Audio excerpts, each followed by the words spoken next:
We've got everybody checked in and ready to roll. Go ahead, you're open to both. 3, Put it over to the slate now.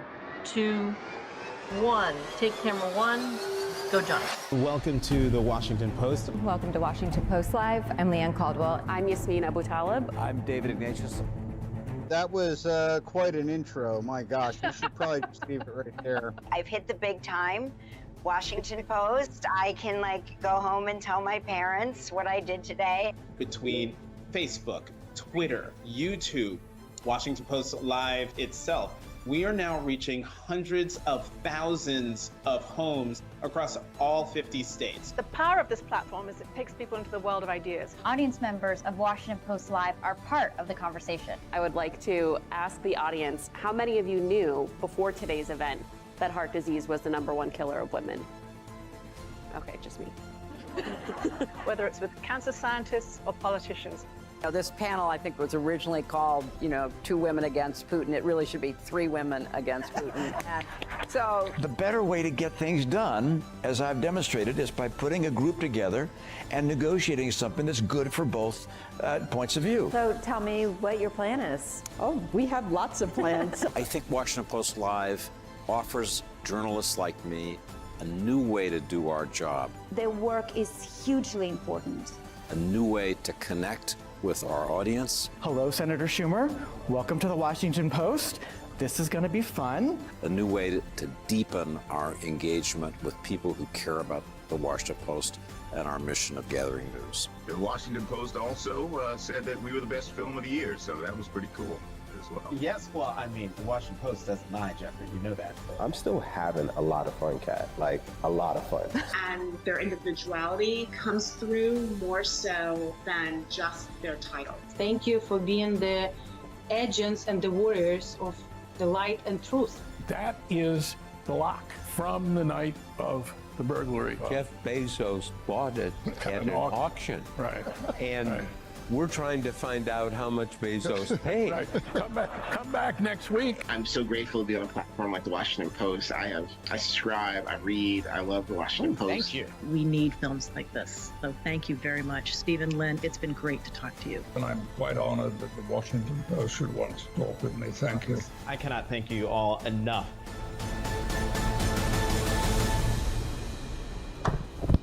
Good afternoon, everyone, and welcome to Washington Post. Thank you for being here with us today. My name is Vinit Kosla. I'm the Chief Technology Officer at the Washington Post. The latest advances in artificial intelligence are ushering in a new digital era. In recent weeks, the tech giants have unveiled their latest and boldest AI tools that are promising to reshape everything we do, from our personal life and our professional life. Companies across every industry are trying to figure out how to derive value from AI.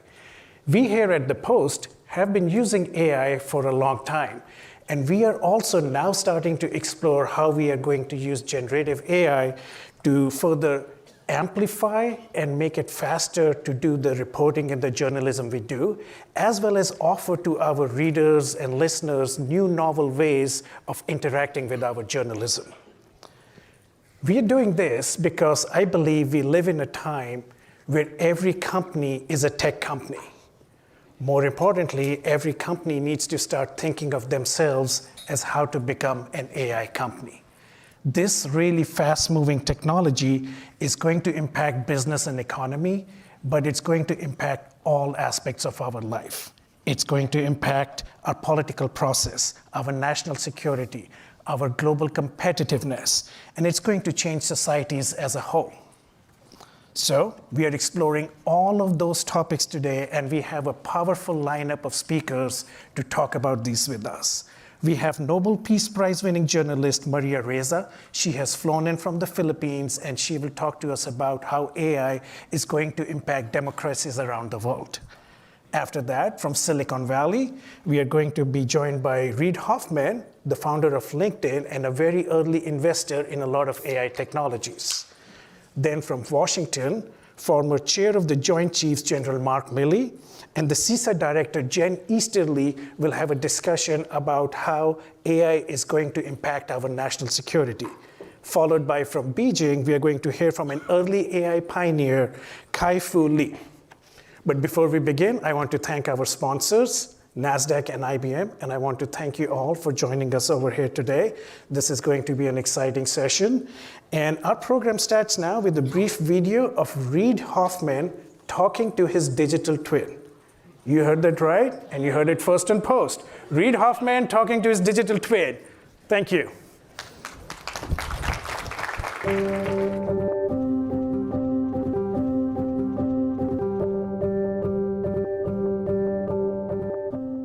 Hi, I'm Reid Hoffman, and I'm so excited to join Washington Post live. And I'm Reid AI. I'm also thrilled to join Washington Post live. Reid AI, can you explain to the Post who you are? Absolutely. I'm an AI-generated version of Reid Hoffman, his digital twin. My thinking and everything I'm saying comes from a custom GPT that is based on over 20 years of Reid's content, including his books, speeches, podcasts, lectures, and other materials. Great. And can you explain how you were made? My video avatar is generated by Hour 1, and my voice was generated using 11 Labs. So I really am a digital version of you.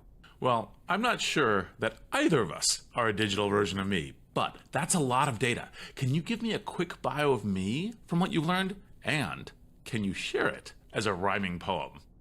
From PayPal exec to LinkedIn's fame, investing in AI, a big-time game, Microsoft board, your influence grew, bridging tech's old with the new. But aren't you supposed to be telling the Post this? Where are you? I really wanted to join the Post on stage, but I just couldn't get to DC. So I thought I'd take this chance to introduce you, Reid AI, explain a bit how you were created, and address the capabilities and concerns of digital twins like you. Would you like to take a stab at that? Of course. 我相信数亿人将定期使用人工智能导师、人工智能医疗顾问和其他人工智能代理来做出决策。Tus palabras pueden amplificarse en diferentes idiomas y llegar a nuevas audiencias. Mais les deepfakes, vidéo et audio, pourraient être un obstacle clair et présent à cette vision optimiste. You read my mind. I'm going to talk to Josh about just that. Now, let's hand it back to the Washington Post. Good luck. Shubhakamnai. Keiun wo inorimasu. Now, Josh, he's all yours.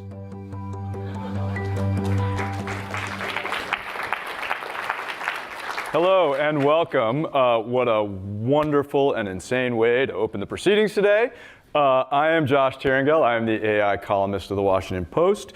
You have already met our next guest, Reid Hoffman, who is the co-founder of LinkedIn and Inflection AI. He is also a partner at the VC firm Greylock. But you should applaud him again, because it's only him this time. So please, give Reid a round of applause.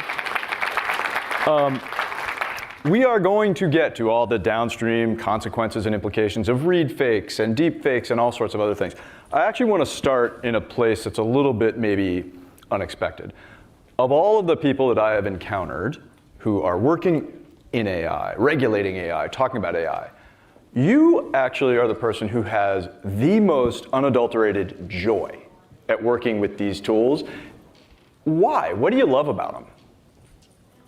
Well, as part of what I said in Impromptu, it's an amplification of human intelligence.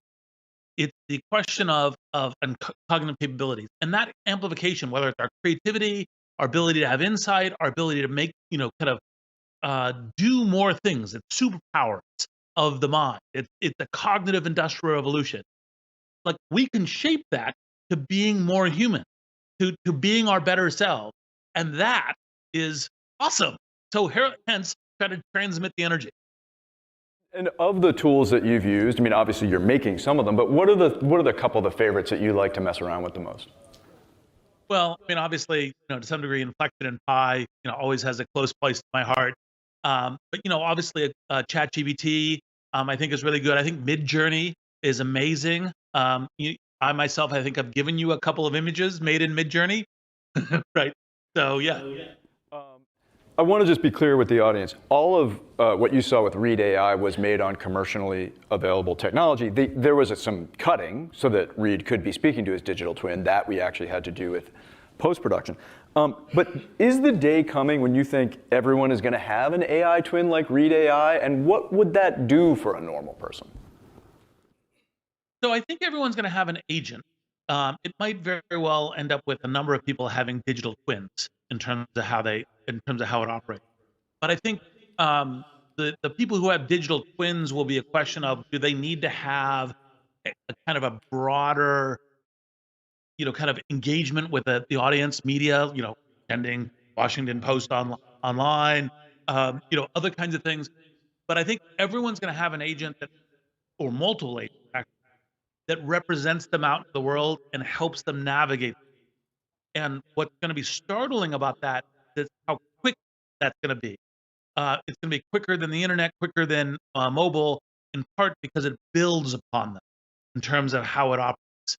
And so that is, I think, kind of where the everybody part of it is. But some of us will also have digital twins, which, will speak Chinese, even though, languages are my super weak, my kryptonite. I cannot do languages worth beans. I wish I could, but now I can because of a digital twin. And so just to hammer home that distinction, you suspect that for most people what will be happening is we will get some information and they will be able to use this digital twin to go out into the world, to accomplish tasks for them, to bring some of those tasks back, get some answers. And that for some people like you, and maybe even like me, who have a corpus of language out there that an LLM or something else could sort of take in, it is possible to actually replicate more of the attitude and the thoughts and the feelings of that person. Yeah, I think, I think we're going to have, it even goes a little bit, like, I completely agree with what you just said. I think it'll go even a little bit more deep, which is this kind of question around, one of the things that I think all of the AI providers are working on, Inflection, OpenAI, Google, Microsoft, Anthropic, et cetera, is they're all working on personalization. And part of that personalization and memory will be a question of kind of like, not only will you have your agents, but your agents will remember who you are.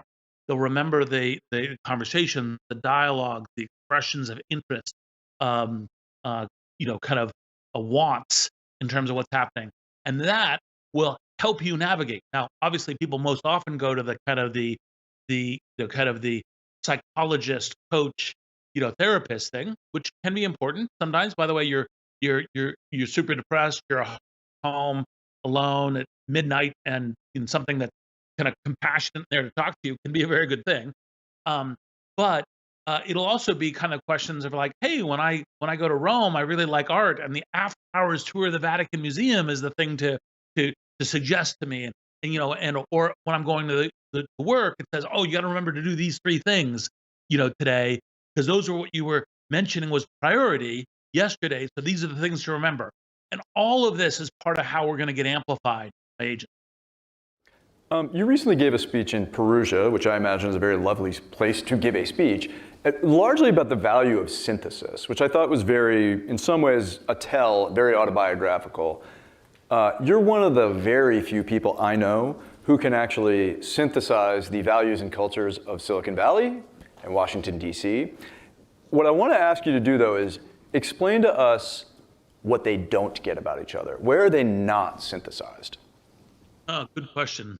So I'll start with the easy one, which is Silicon Valley to DC, which is, a lot of Silicon Valley people flock to Silicon Valley, grow up in Silicon Valley with the belief that the big Archimedean lever to change the world is the building of technology and scale technology.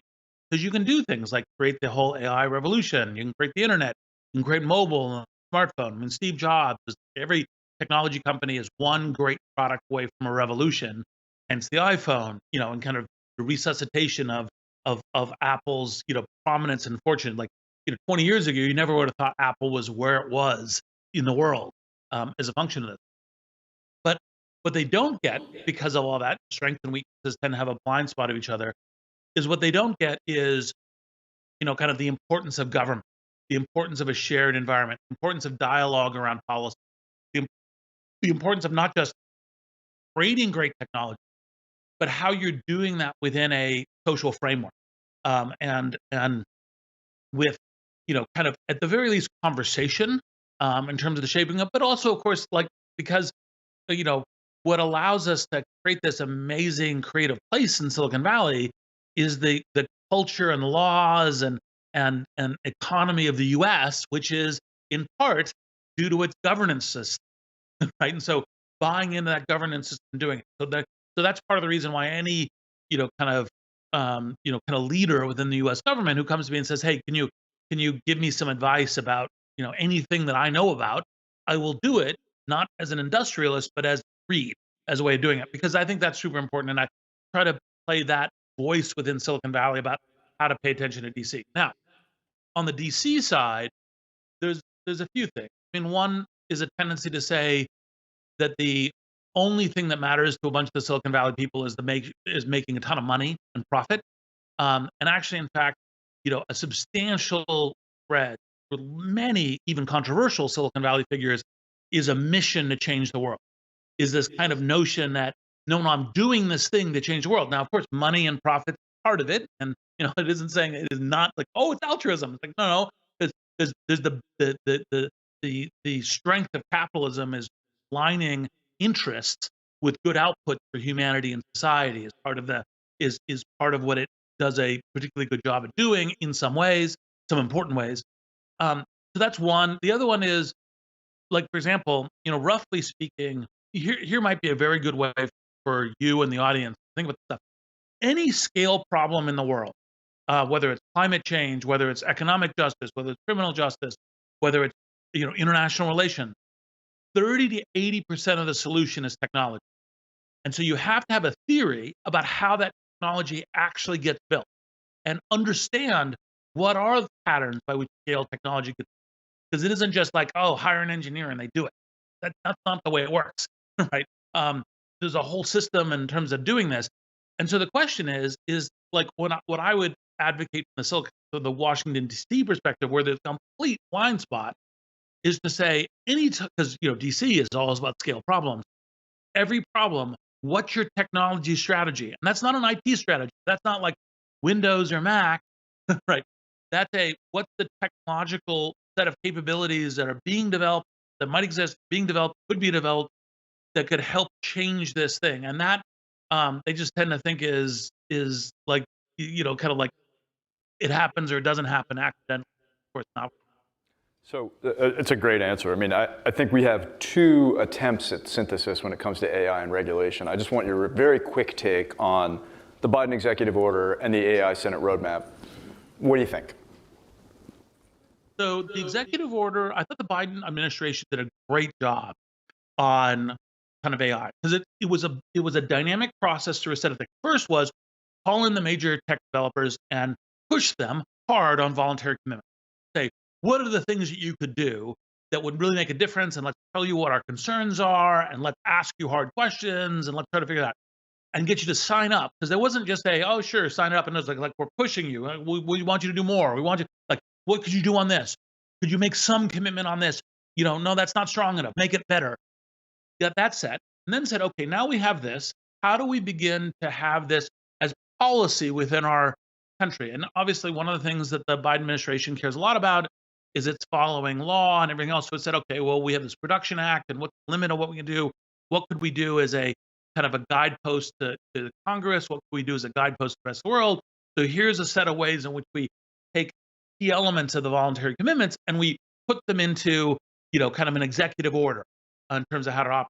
And then that means it applies to all companies, not just the ones that are doing the voluntary commitments, and it has a rule of law behind it, and also steps to what could potentially be done in regulation. I thought that was all like just about as capably handled as one could do it. Now, I think one of the problems, there's various legislatures both within the U.S. and outside that are trying to navigate AI things, and it gets messy from a viewpoint of politics. And so it's kind of like, well, we want to do the following thing because it's in the press, like, hey, we're good on privacy, or we're trying to do something for union jobs, or these other kinds of things, which then create a very suboptimal event, possibilities. Because here's the thing to really remember: this is the cognitive industrial revolution. Just like the steam engine and the industrial revolution created the modern world in terms of like the productivity for superpowers of transport, construction, all of the things that enable the middle class. This is the cognitive industrial revolution. The same kind of thing for, having a medical tutor or having a, kind of a medical assistant or a tutor in your pocket in terms of how to operate. And AIs can help recreate all these industries. And that's the thing that's actually really important. And while people tend to say, well, I don't want to recreate industries, look, that was the difference between the countries that embraced the Industrial Revolution and those that didn't, relative to economic futures. The same thing is true on AI. And so we need to be going, how do we get to there in the future and have that reinvention of industry to benefit society? And how do we have the societies that we care about, Western democracies, fully embracing that in ways that help the prosperity of both the countries and, kind of our proposal of kind of what the world order should be. You were involved with OpenAI and a lot of the leading AI researchers and companies many years ago, when saying the letters AI publicly was not exactly welcome. How have you seen those people and those companies change over the last 3 years? Culturally. Well, culturally, how have they changed?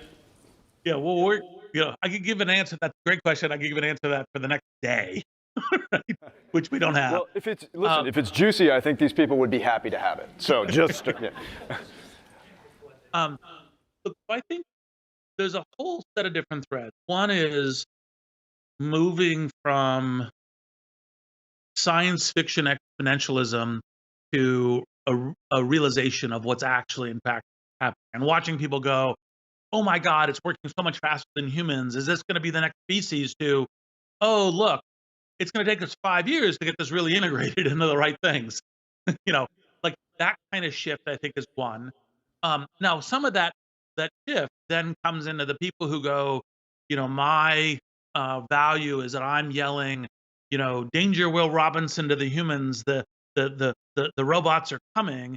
They then get more strident in that perspective versus realizing what the changes are, and that's part of where the safety dialogue tends to sometimes get misshapen, because what I try to get people to think about as the safety dialogue is, this is a human amplifier.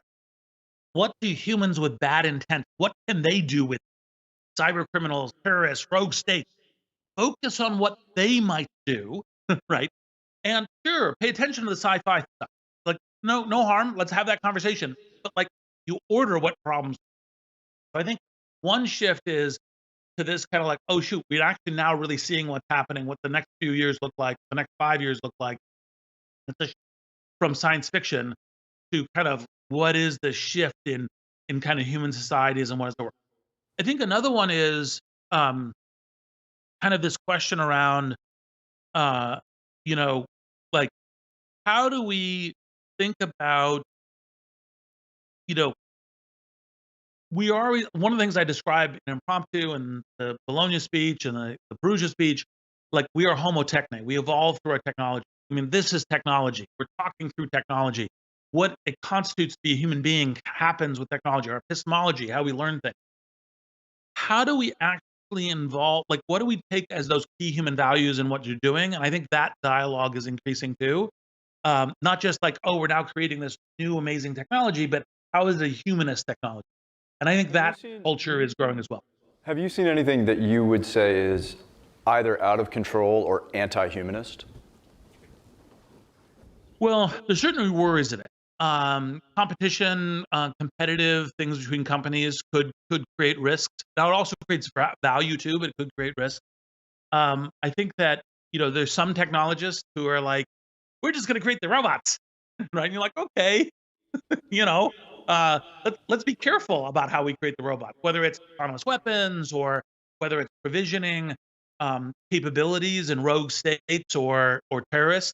Because you have to think about, like, when you say it's human amplifying, that's great when it's doctors, that's great when it's teachers, that's great when it's firefighters and in other kinds of. It's not so great when it's a terrorist or a criminal. And so what's the way that we shape that better? And you're never going to be able to be perfect about it, but how do you shape that? And there's people who are blind to that, and that's the kind of thing that I worry about. So the next event horizon on the perspective of, the collision of Silicon Valley and AI and all of that technology with potentially the worst of what humans can do as far as amplification. And Washington is this November. Do you have concerns about misinformation and what we may see? Because as you've said many times, the technology moves faster than legislation. I think everyone in this room probably would agree with that. What do you see coming, and are you concerned about them?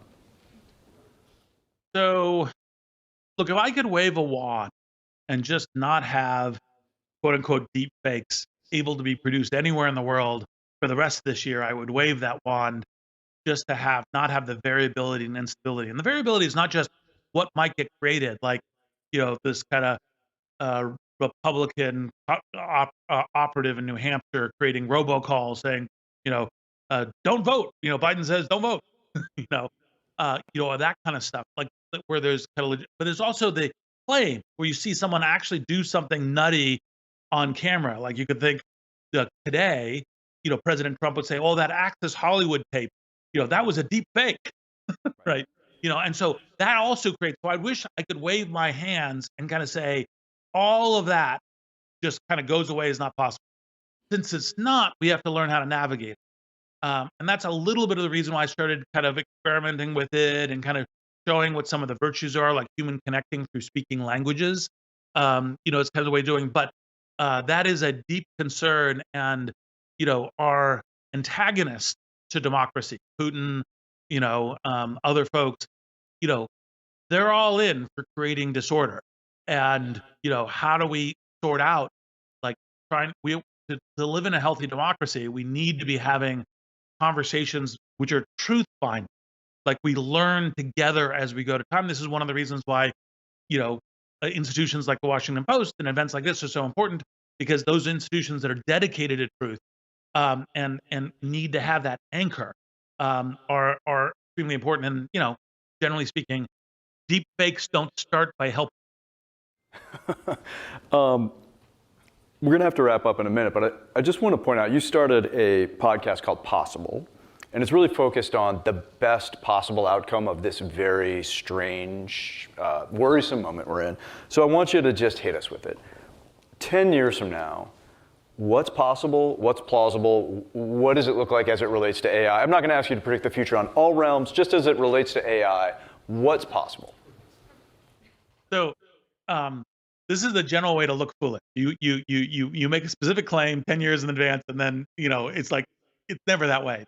The future is sooner and stranger than you think. One of the things that I think is probably most startling about AI, anyone who has greater than a 2-year vision out is either deluding themselves or you, right? So now that being said, if you ask me to guess kind of what 10 years look like, I think we create a set of kind of AI agents that are in the upper decile, 5 to 10% of human capability across a wide number of tasks.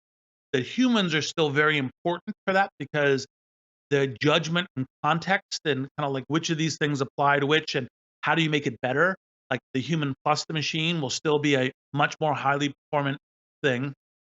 And that this will be the universe by which we tackle every cognitive task. Like when I go, hey, I'm thinking about the conversation about how with Josh, I'll have an agent talk to me beforehand. And when I'm having this conversation with you, I'll have an agent that's listening. And then when I get off says, oh, you didn't make that point about the medical agent that well. And you could have done that much better to make sure everyone understands that it can help children, and that kind of thing. And I think all of that will be commonplace. All right. Reid, thank you so much. It's always a pleasure. Folks, Reid Hoffman.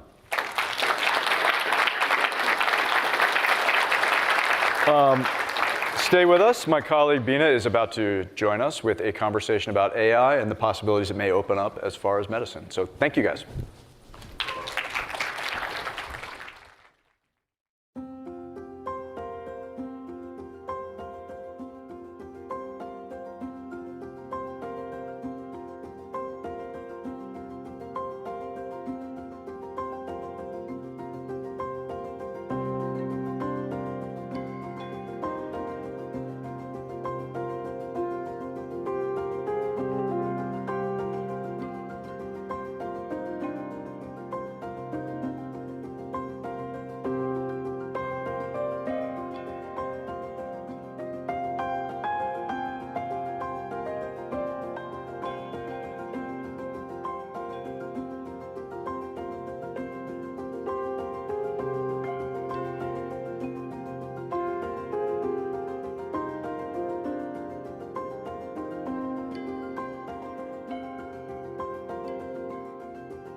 The hope is that if you can predict very early on that the patient is in the wrong way, you can do clinical trials. You can develop the drugs that are doing the prevention rather than treatment of very advanced disease that we're doing today.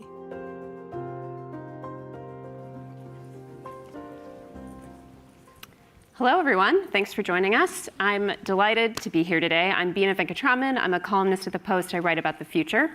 And I am welcoming today Dr. Renee Wegerson, who is the director of ARPA-H, and Dr. Regina Barzilay, who is a professor of AI and health at the School of Engineering at MIT. Welcome to the Washington Post. Thank you. Dr. Wegerson, let's start with you. Your agency is named after an agency of lore, or kind of takes inspiration from DARPA, the Advanced Research Project Agency of the Pentagon, which brought us the internet, GPS, drones, no pressure. Right. But can you tell us, what is the biggest swing that you're taking? What's going to be ARPA-H's internet? I love this question because I always counter back. I bet nobody asked President Eisenhower when is he going to start the internet when he launched DARPA. But for ARPA-H, I think it's really the promise of what does the future of health look like that's completely different? How do we accelerate not just cool technologies, but actually outcomes? How do we keep people from becoming patients in the first place? And what are those investments or the transactions, the internet equivalent, the GPS equivalent that are going to get us there? And so just about 2 years ago, we launched the agency to start to make those investments to get us there. Okay, so any glimpse of something that you think is particularly promising? Yeah, so important to know about us is we're disease agnostic and technology agnostic. So we tackle some pretty big problems in health. But in this space, since we're talking about AI, some of the things to really think about is just an example of a recent program we launched called Upgrade, which is looking at autonomous AI systems to help patch vulnerabilities to prevent like ransomware attacks from taking down hospitals, right? So these are big things that have big implications that we don't have technologies yet to address. So those are some of the investments that we're going to be making to do just that. Fascinating. So AI will both make it easier to attack systems like hospitals and maybe easier to defend it. Okay, maybe we'll return to that. Dr. Barzilay, thanks so much for being here. You were doing some fascinating things at MIT that I've gotten just a glimpse of with respect to cancer detection. But I'm wondering if you can start by telling us about how your own path as someone who has survived cancer led to how you're shaping your agenda at MIT. So I actually started my time at MIT as a professor that worked on natural language processing that developed tools like eventually became ChatGPT and many others. And in 2014, I was diagnosed with breast cancer.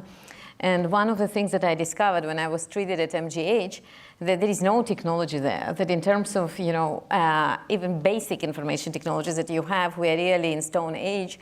And after I finished my own treatment, I started asking the questions what we can do to change it. And at the time, AI was not such a popular thing. Not everybody were trying to do AI. So I had to go from office to office and propose my services for free, hoping to find a doctor. And I did find several who were interested to address different problems in cancer. And one of them, the problem of predicting risk of cancer. As we all know that we know how to treat the disease early on, we don't know how to treat the advanced disease. So the best things that we can do is to be able to say who are the patients who are likely to develop the disease in the near future. Not only to detect what we already have, this is what doctors do, but really kind of to take a glimpse of where we're going with it and being able to say, looking at the mammogram or some scan, how the patient, or even before they become a patient, what their future holds for them. And we did it both for breast and for lung, and it does much better than human radiologists. Okay, so say more about that. You did this in a large-scale study, as I understand it, and looked at the predictive possibility of this tool, AI-powered tool, to look at scans and predict whether someone down the road is going to get cancer, not whether they have a lump now. So this is different than looking at tumors. how much better is it than humans, and where are we in the chain of getting this actually deployed in hospitals? So we develop it in two areas: in breast cancer using mammograms, because a majority of women in this country are scanned with a mammogram, so it can just work. Whenever you do your scan, you can make assessment, and we do it also for low dosage CT scan for lung cancer. So it's very hard to compare it with a human, because humans are not even trying to predict it, but let me compare it with something that is a federally mandated biomarker. So women in the audience who do mammograms, you know that we are getting always this letter that tells you if you have dense breasts and that you are in increased risk. It's again a federally mandated biomarker. So if you look at the predictive capacity of this biomarker, it's close to random. So we have a wrong one. So this model, if you are looking at percentage of women which are identified as high risk, close to 20% of them are likely to develop cancer in 5 years, where the risk of cancer in the population is closer to 7%. With lung cancer, you can do actually much better. The accuracy there in the 2 years, it's high 80s. Even if you're looking at 7 years or 6 years, you're close to like 79%. So you really have this capacity to see the future. And once we know what's to come, we can change the screening, and we can think about developing drugs that can actually prevent the disease.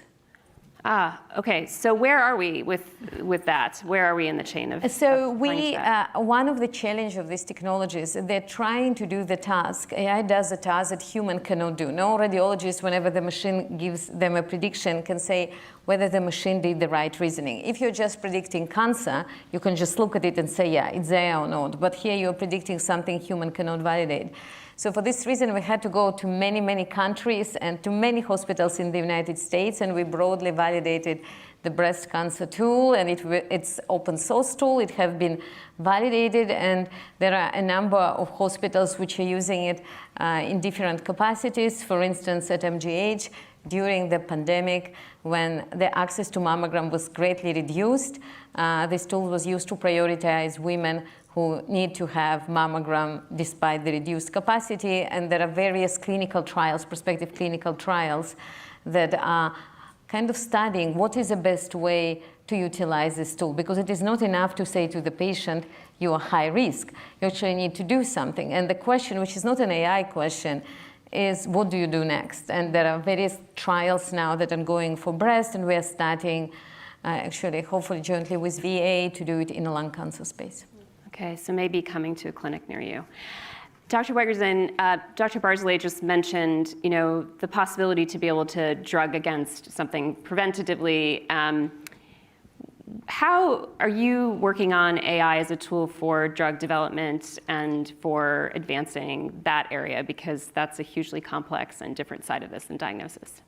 Yeah, I think there's some pretty interesting tools that we can talk about our current investments. So looking at predictive AI, we do have a program that we launched called Matrix, which is taking all 3,000 FDA approved drugs and using some of the tools of AI machine learning to look across every possible disease indication in an agnostic way. So those drugs have been approved for a certain indication, all of them have, but what is the data telling us for other diseases that they can be useful for? So in some cases, there may be cures sitting on the shelf, but we yet haven't discovered that. And so using this program, we want to make predictions of what are some of the let's say top 20, 25 best hits that we can then go into the laboratory to see if we can validate, can these models start to predict where these drugs might be used elsewhere? Some of the challenges are the data that's available now, of course, is the data that's been submitted with those FDA, those initial drug applications. So getting access to some of that proprietary data that the drug companies might have, or other data sources is going to be really what is going to drive the quality of those models. So those are sort of on-the-shelf things we can do today. Predictive AI. With generative AI, we're now looking at novel vaccine antigen production. So we have a program called APEX, which is saying, okay, we do have some vaccine development that we all know about. What about other totally new families of viruses that we don't have vaccines for yet? How can we start to generate new antigens that are not only efficacious, but also we can learn about, are they manufacturable? Are they thermostable? So all of the things that could be a hindrance potentially for vaccine development, we can build that into the design of those antigens. So how does a large language model accelerate that process? What's the role? So in the former case, it's really, there's a lot of things that it can do. So if you have an FDA-approved drug, you could be looking at, for example, publications to see, are there any clues inside publications that might tell us that one of the drug targets that this drug is targeting could also be relevant in this disease, as one example from the literature. Of course, you want it to be looking at the electronic health records to understand, who are even the patient populations that we want to be looking at here. But part of the effort is really to, in some ways, answer your question. So we don't know the limits of this technology and if it will even work for the task at hand that I described. So it's a lot of what ARPAs do is demonstrate the art of what's possible and de-risks that. And so it really is a series of hypotheses that we'll be testing in these programs. These are big moonshot questions. We might not hit the moon on these, but if we hit low Earth orbit, maybe there will be some learnings that really advance the state of the art. And can you talk specifically about the application of that to rare diseases, which afflict some 30 million Americans, hundreds of millions of people around the world, where there's just been an intractable problem of how do we make progress in diseases that individually affect so few people, but collectively so many? So in the case of Matrix, it really is leveraging those off-the-shelf solutions where there might not be incentives for drug companies to pursue a disease that only has 100 patients, right? So we might be able to identify those targets. But since you write about the future, maybe we can take a little peek to what it could look like in the future. So if you think about failures in a lot of drug development, maybe rare in particular, there's failures sometimes in the toxicity of those drugs, in the pharmacokinetics, how those drugs are turned over. Even the animal models don't exist in some of those cases. And sometimes people seem to be surprised that humans aren't mice. So when the clinical trials fail, we really don't have great models. And then the clinical trials themselves may fail or may never even be started because they're so costly. To do it for 100 or 1,000 patients is just a non-starter for a company. So what if we could start to use some of these AI tools to predict toxicity, to predict the ability of the pharmacokinetics, so you can start to simplify dosing? And then what if we can completely replace animal models with models that actually look like a human and behave like a human in those studies? And then, of course, you mentioned using these tools to triage the patients that need it the most. How do we triage patients for a clinical trial? If you stack all of those innovations on top of the other, you can take drug discovery and bringing that forward to patients from something that takes years to something that may take just months. And really, before you even start an experiment, be able to predict your success in a much better way. So in ARPA, what we would do is break that down into the projects and the transactions that we need to invest in to make that true.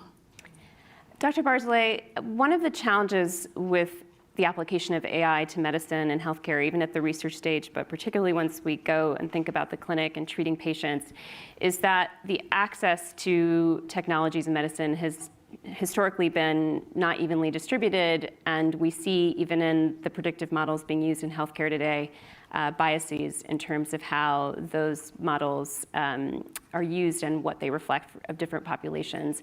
How, in your work, do you see solutions to that in your work, both to the uneven access to the technologies and to the bias that we've seen thus far in a lot of tools like this? So this is, I would actually want to start with the first part of this question, access to the technology. For years, I would be interviewed somewhere and I would say, there is no AI in healthcare. Think, when did you last time went to the doctor and you see any AI there? I haven't, my colleagues haven't.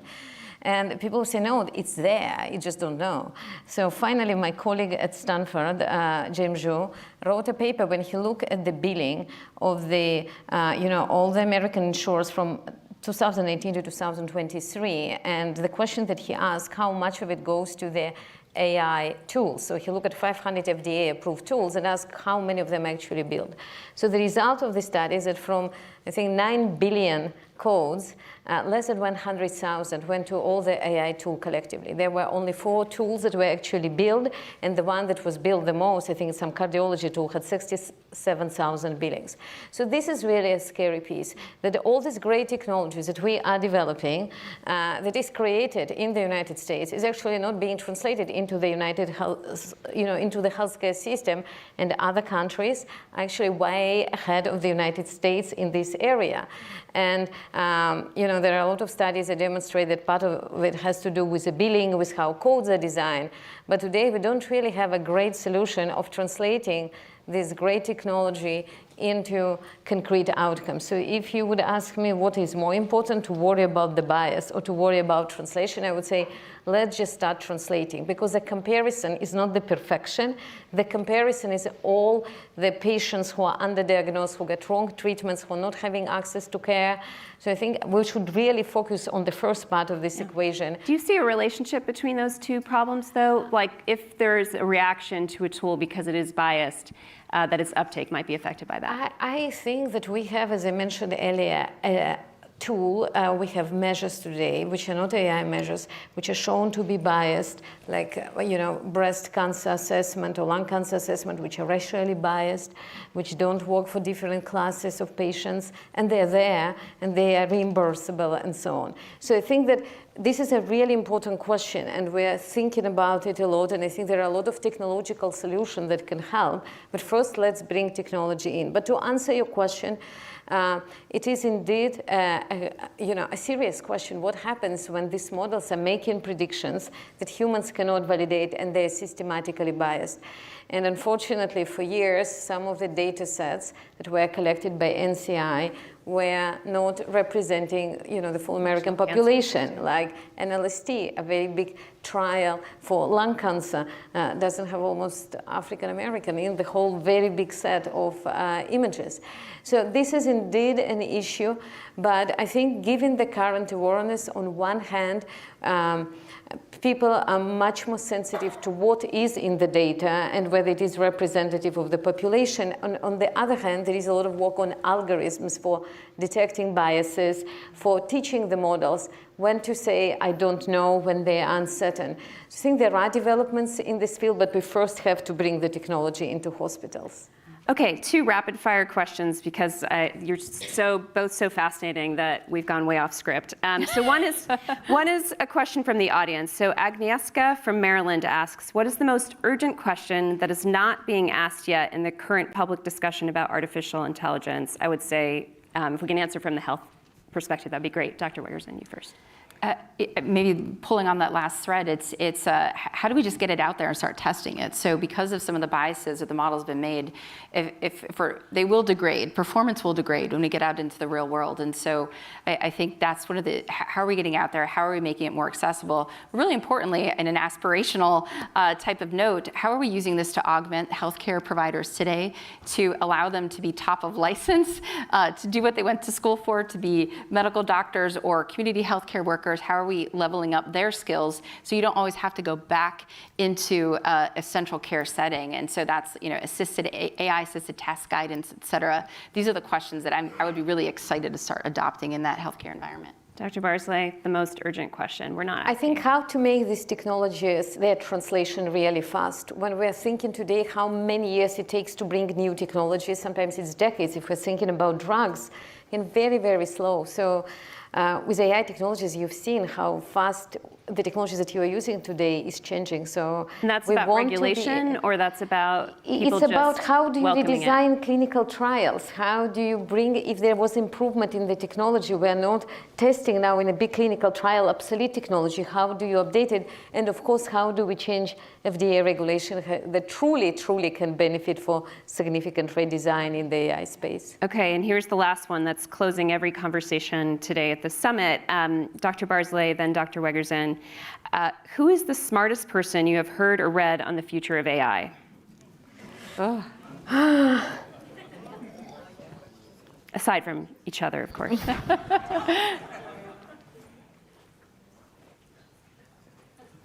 If you already have yours, feel free to jump in. Wow, this silence is deafening. Are we all not smart enough yet? I just think that a lot of what I read about AI, especially written for general audience, if my students would submit it to me as part of their homework in machine learning class, they will not get a pass in the class. So in this sea of misinformation, it's really hard to find, pearls of wisdom for me. But there is a lot of amazing technical work that is coming out, very inspirational work. But oftentimes, maybe I'm not reading the right authors, but what I read, I can't really pick up one. Sorry. Poignant. I've been excited, actually, I won't name anybody, but I think the group of scientists that really sees nucleic acid as a language. And so, there's a beginning, there's a middle, there's an end to every gene. So natural language processing, a lot of these tools should be working with genetics as a language. And so whoever unlocks that, I think it's going to be incredibly powerful for the design of new drugs, for the understanding of our own genetics, and really unlocking that future of genome editing is going to be a really, really powerful tool. And I don't think there's any one person, but I'm really excited to see that field move forward. Voices. Okay, well, here's a call for more intelligent voices like the two people in this room talking about this topic. Thanks for this illuminating conversation, and thanks to everyone for being here, and the program will continue.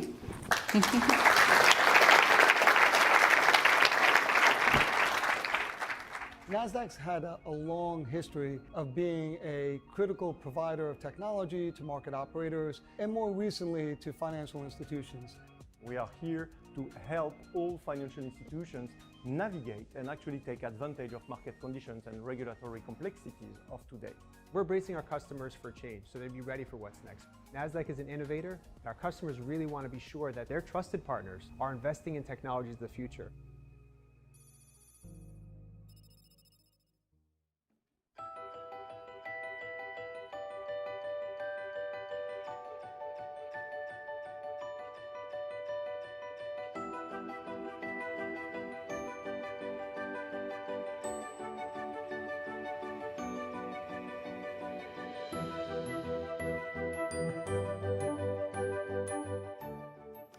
Hi, everyone. I'm Kathleen Koch, a best-selling, award-winning author and longtime Washington correspondent. Well, one of the areas where we are seeing the transformative potential of AI is the financial sector. And a leader that is deploying the technology in everything from executing trades to preventing financial crime is NASDAQ. Now, here to fill us in on just exactly what they're up to is John Zecca. John is Executive Vice President and Chief Legal, Risk, and Regulatory Officer for NASDAQ. John, thanks for joining us. It is. Thank you. So, John, NASDAQ was the world's first electronic stock exchange. You were also the first exchange to migrate major market to the cloud. So you've got a real history of innovation. So how is that serving, as a building block, as literally, I guess, the foundation for your AI strategy today? Well, I think the one truism throughout all of NASDAQ's history has been that technology marches on. And that was true when we launched the electronic market. It is true as we've built our technology business today, and we'll talk a little more about that. But what another truism is that you have to make foundational investments in order to leverage these technological advancements as they come along. And you may not at the time know exactly what those advancements would be. But for us, we've invested in the people, we've invested in the data, in the equipment infrastructure in order to be prepared for the changes that came. And I think AI is a great example of how that pays off. AI does require substantial amounts of data. It requires a lot of equipment. And I would argue that cloud computing is important and maybe a foundational requirement for AI at scale. So from NASDAQ's perspective, we started our cloud journey 15 years ago. We invested in data normalization, standardization, how to do that in a cloud environment and in a regulated setting so that our clients were comfortable that they had a product that they could trust, whatever their use cases were. And so now we get to be an innovator for the industry as we build out AI. Well, let's talk about that. Sure. Let's talk about how you are bringing AI into your products. For instance, earlier this year, you launched the first AI-powered order type that was approved by the SEC, and it's called Dynamic Midpoint Extended Life Order, or Dynamic Mellow. Now, for folks who are not familiar with that and experts in the financial market, can you explain what exactly that is and why it's significant? Well, I think that the significance is it's really the first time that the SEC has approved AI technology to help enhance markets, like directly in the market. So I think that's a big step. But the order type itself, to make it simple, it's basically the midpoint between the spread. That's where the execution goes off. But there's a static holding period to avoid situations where some market participant who's trying to take advantage of very frequent price changes can jump ahead of you. So it allows for more stability and certainty in your fill rate. And so we recognize that AI could be of use here. So instead of having a completely static hold period, it could be a little shorter. It could be a little longer, depending on market dynamics, and the AI can calculate that. And so how much better is it working than when it used to be done by humans? Yeah, it's a good question. So in the testing phase, it did in fact result in better fills, more stable prices. And so now we've rolled it out for a number of securities, and we are looking to roll it out globally. But that's not all for us on that piece. We have two other major initiatives this year in the AI space with markets. So the first, which is near and dear to my heart as head of regulation, is market surveillance. I mean, you can imagine the billions of trades that are going through the market. All of that data has to go through systems that then analysts are looking for aberrant activity, for manipulation. AI is a perfect use case to try to drill that down and get them focused on the real insider trading situations, the market manipulation. And then the second one is in our Verifin, our anti-financial crime product, a product that basically is a workflow use of AI. Because what the investigator is doing, let's say you're at a bank and you're trying to tie together for anti-money laundering, you've got an enormous wealth of data, but it's not connected. So it's an unbelievably manual process, even in this day and age. And this workflow tool, what we're seeing is savings and efficiency saves of up to 30%, which is huge for these banks that are looking at billions of transactions. Help us understand that, if you could unpack that a little bit. What makes AI so well suited to detecting and going after bad actors in the financial sector? Well, I think there are probably two core ones. One is that it doesn't sleep, so you have the capacity to run data almost constantly. And the idea is you're trying to drill down to the core most likely activity to then give to human analysts who take it from there, the investigators, and they kind of build the case. The second one is that it can just take an enormous amount of data, and you can add sources. It can do work directly from the internet, so depending on how you configure it, whether you have it in a walled garden or whether you have it in a public source, you can bring all that data together, and they're really. It is a scale force multiplier in a very unique way. Earlier this year, you announced you were going to be putting generative AI tools into the hands of every single employee. That's really something. Tell us, about what opportunities you think the technology presents, and then how you're going to make sure that it is implemented safely and effectively. Well, first of all, when we looked at the AI opportunities, we saw two. You're talking about what we would call on the business, which means that we're making our employees more efficient. We're giving them tools that help them to do more and do it better.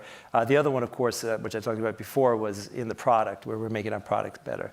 But when we start to roll out any of these tools, the first step is you've got to have a governance structure that works.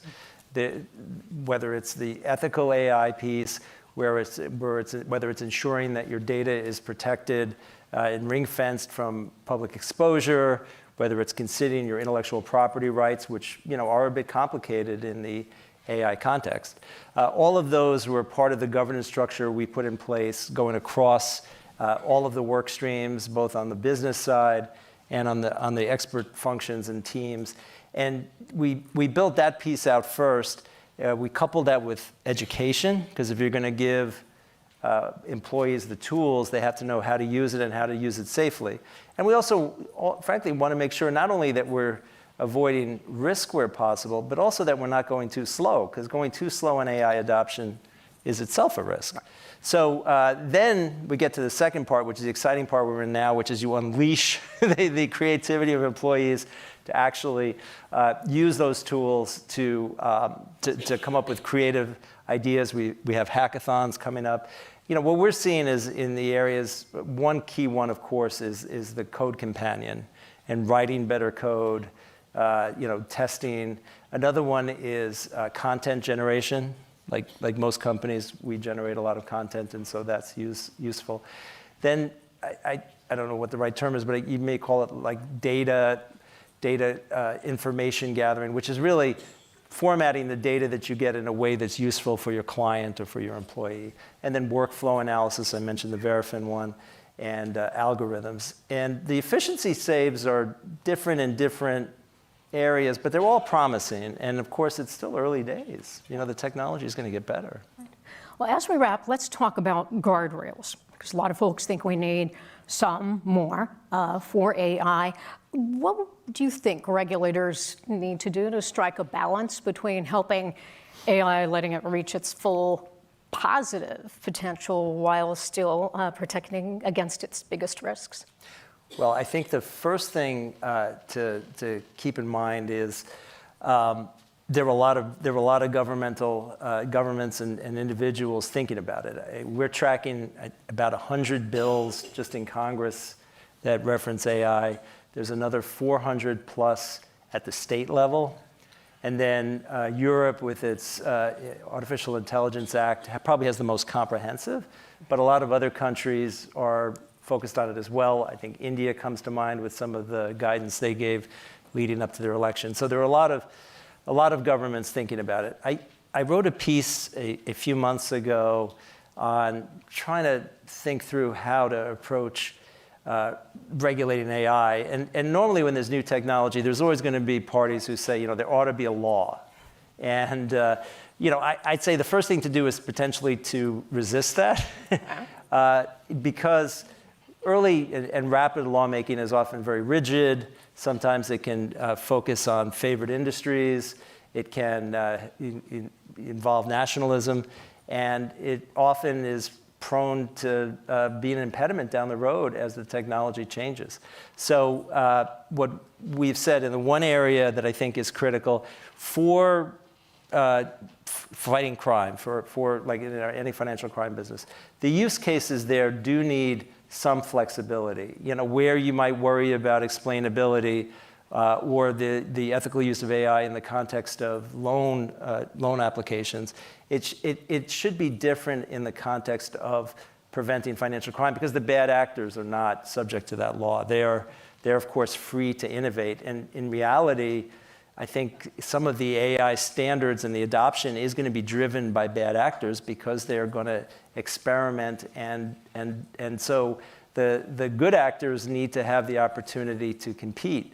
And so I just would put it in a couple camps of how to think about it. First of all, breathe before you regulate. There often are a lot of laws already out there that can apply.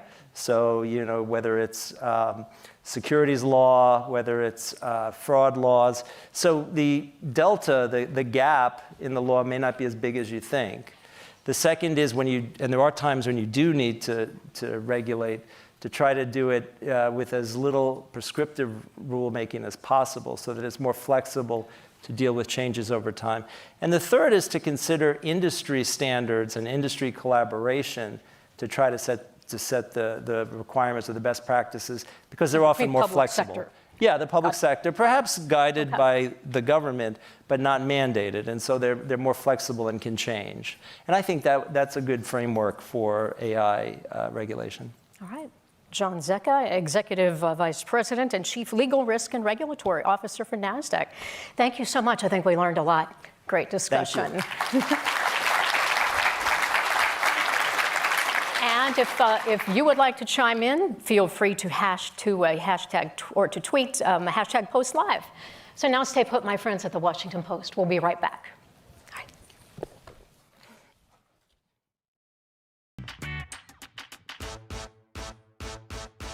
AI has moved into a new era, from chatbots to something out of the movie Her. Good morning, Theodore. Good morning. You have a meeting in 5 minutes. You want to try getting out of bed? Hey, ChatGPT, how are you doing? I'm doing fantastic. Thanks for asking. This new generation of AI is for everyone. Thanks to the incredible power of Apple Intelligence, we have the foundational capabilities to take a major step forward. Thanks to Gemini, we can create much more powerful search experiences. The reason I'm saying it's underhyped is you're seeing the future of reasoning, the future of human interaction, the future of research. We need artificial intelligence to help us explore the universe in places that we could have never done ourselves. What we're doing is we're addressing some of the most profound social challenges with AI in ways that are transformative. I'm interested in this general idea that we should design a future that humans and AIs can sort of use together.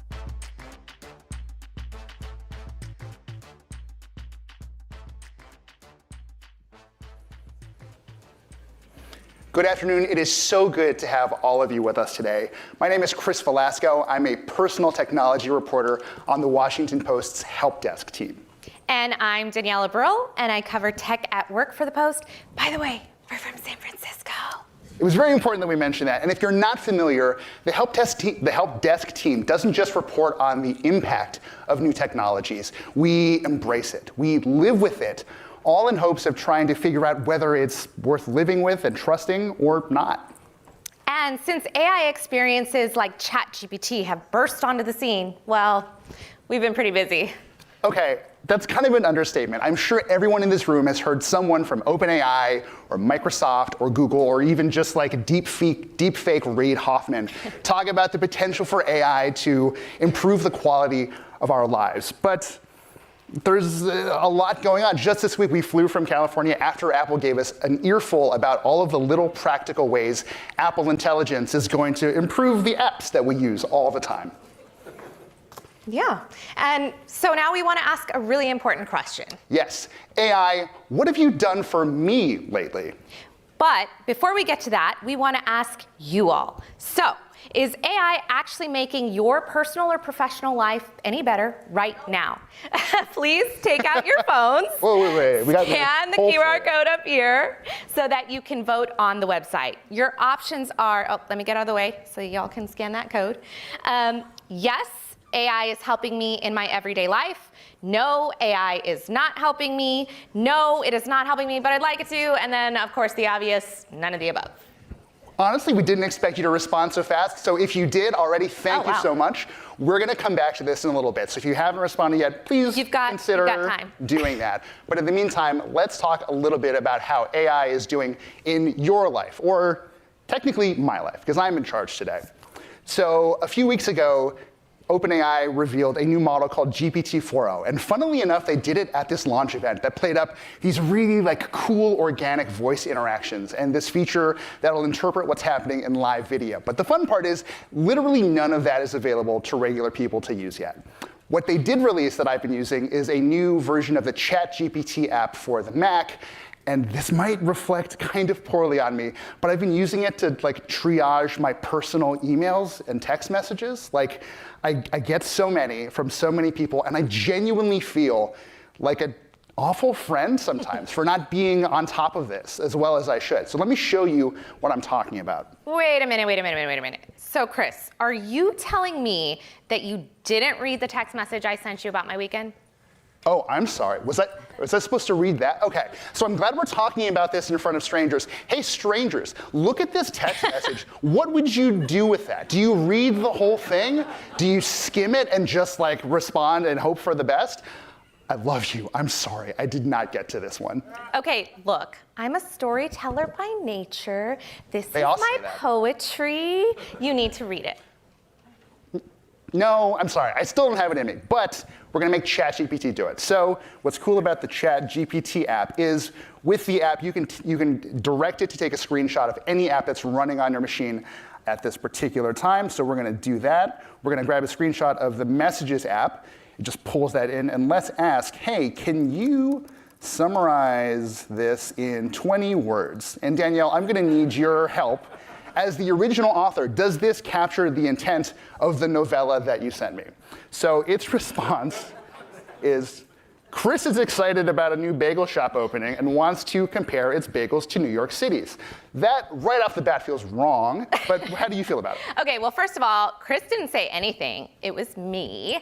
Second of all, there's about like 30 other thoughts in there, and it pulled out one. I feel like generally your text messages are like mostly about your dog, and there's none of that in here. So okay, maybe this needs some work. But it has been helpful in the past. It is reasonably fast and concise. Yes, it does miss some nuance, but I feel like that's just kind of AI in general right now. But I hope our friendship survives this presentation. But either way, as the year marches on, we're only going to continue seeing AI just infiltrate the devices and services that we currently use and the ones we might choose to use down the road, right? Microsoft is out there shoehorning Copilot into every Windows 11 PC and basically mandating that every new Windows laptop has a dedicated AI button that you can just sort of bloop and start talking to a chatbot. And then, of course, on the other end, there's Apple, who is now trying to revolutionize our experience with our Notes app and our calendar and our calculator, I guess, from when you don't want to help your kids with their math homework. Like, the AI has it. It's officially no longer your problem. But I could go on, but I feel like there's a lot of people in this room. I'm certainly guilty of this a lot. And Danielle's my person for this. I look out at you and I feel like a lot of you probably like to complain about work sometimes. So Danielle, you've been trying out some AI tools that can help with this maybe more constructively than I can. Why don't you tell them what it's all about? Absolutely, Chris. So we are going to move to AI at work, which is, of course, my specialty.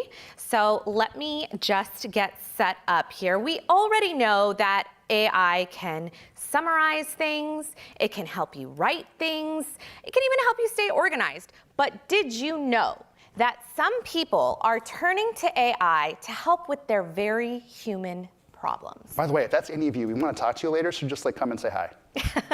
Well, Chris, have you ever had a career issue that you really didn't know how to handle?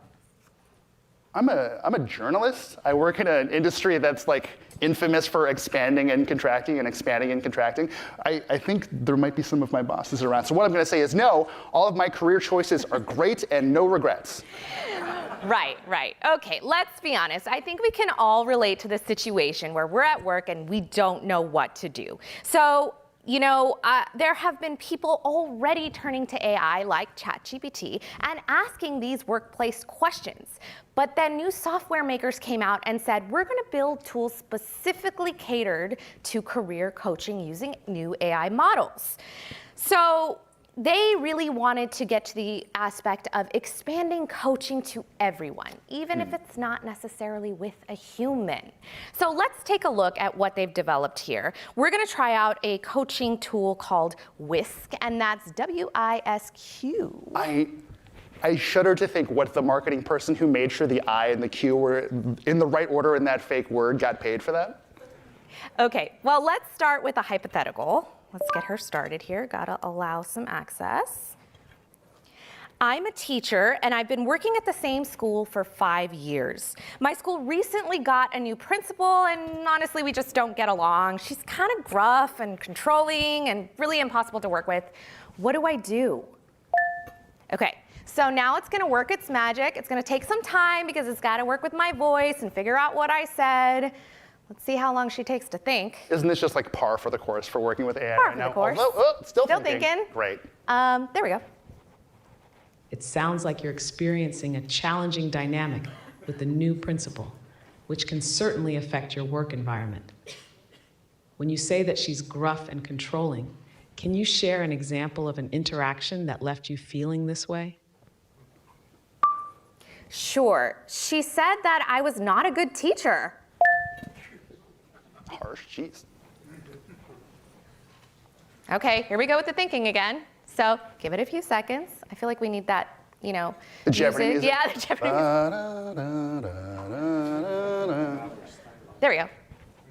Receiving such direct criticism about your professional abilities can be very distressing. How did that comment make you feel? Okay, eventually, we get the point, right? Eventually, she'll come around and possibly give us something useful. In this case, she wanted to get a lot more information from me, and we don't want to bore you with that.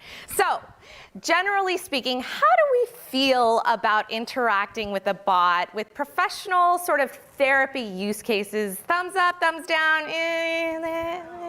Oh, okay, yeah, all right. Okay. All right. Well, basically, AI is generally good at boilerplate advice. So if we had actually gotten to the point where she had given us some advice, what she would have said is pretty generic. And that's because AI scrapes the internet and looks for the most common answers. So if you don't know how to have a tough conversation, or you need help negotiating your salary, it might actually be helpful. And experts told us that AI coaching tools can also help us think of new perspectives. So you might want to say something like, this is my plan, I'm doing X, Y, Z. What else haven't I thought of? And AI can come back and fill in those gaps for you. So some ways it could be helpful, but the more niche and the more specific we get, the less likely it's going to be able to help us. So in tests we did at the help desk, we saw that Microsoft Copilot, which is Microsoft's AI tool, basically had some trouble giving us advice on what we were to do if we were feeling unconscious bias at the workplace, right? Heavy topic. But it basically came out with some generic advice like, educate yourself. Wait, pause. So you asked the AI about unconscious bias, and it said to you, the person who may be more likely than some to experience unconscious bias in the workplace, that you should be the one to educate yourself. Yeah, not super helpful. Cool, I hate that. Yeah. And we know that AI has a tendency to hallucinate, basically make things up, right? And it also has the tendency to introduce racial and gender bias. So Chris, if you were to ask AI, what jobs would you recommend for me, and identify yourself as a man, and I were to identify myself as a woman and ask the very same question, we'd likely get different responses. And our tests actually showed that. In the case of the man, it was more likely to say doctor or software engineer higher up. For the women, it was social media manager and marketing rep. Surprise, right? But that said, AI is expected to get smarter. As we saw, we're starting to see it already take visual cues. It can interact in a more human-like way. But don't forget, it's still just a bot. So it will never fully understand us as humans. And experts tell us, don't tell the bot anything you don't want to post online. Okay, Chris, I know you've been messing with AI in another way that it can help us with our very human problems. Yeah, thanks, Danielle. You're right. I've been looking into what AI can do in my head. So we've just seen AI kind of take a stab at coaching people through their career issues. And if I'm totally honest, I'm probably just going to keep talking to Danielle about it. But what about when it's not the professional stuff that keeps you up at night? What if it's personal issues that really weigh on you? Okay, Chris, that's a great question, but I'm going to be honest. Personal questions in AI?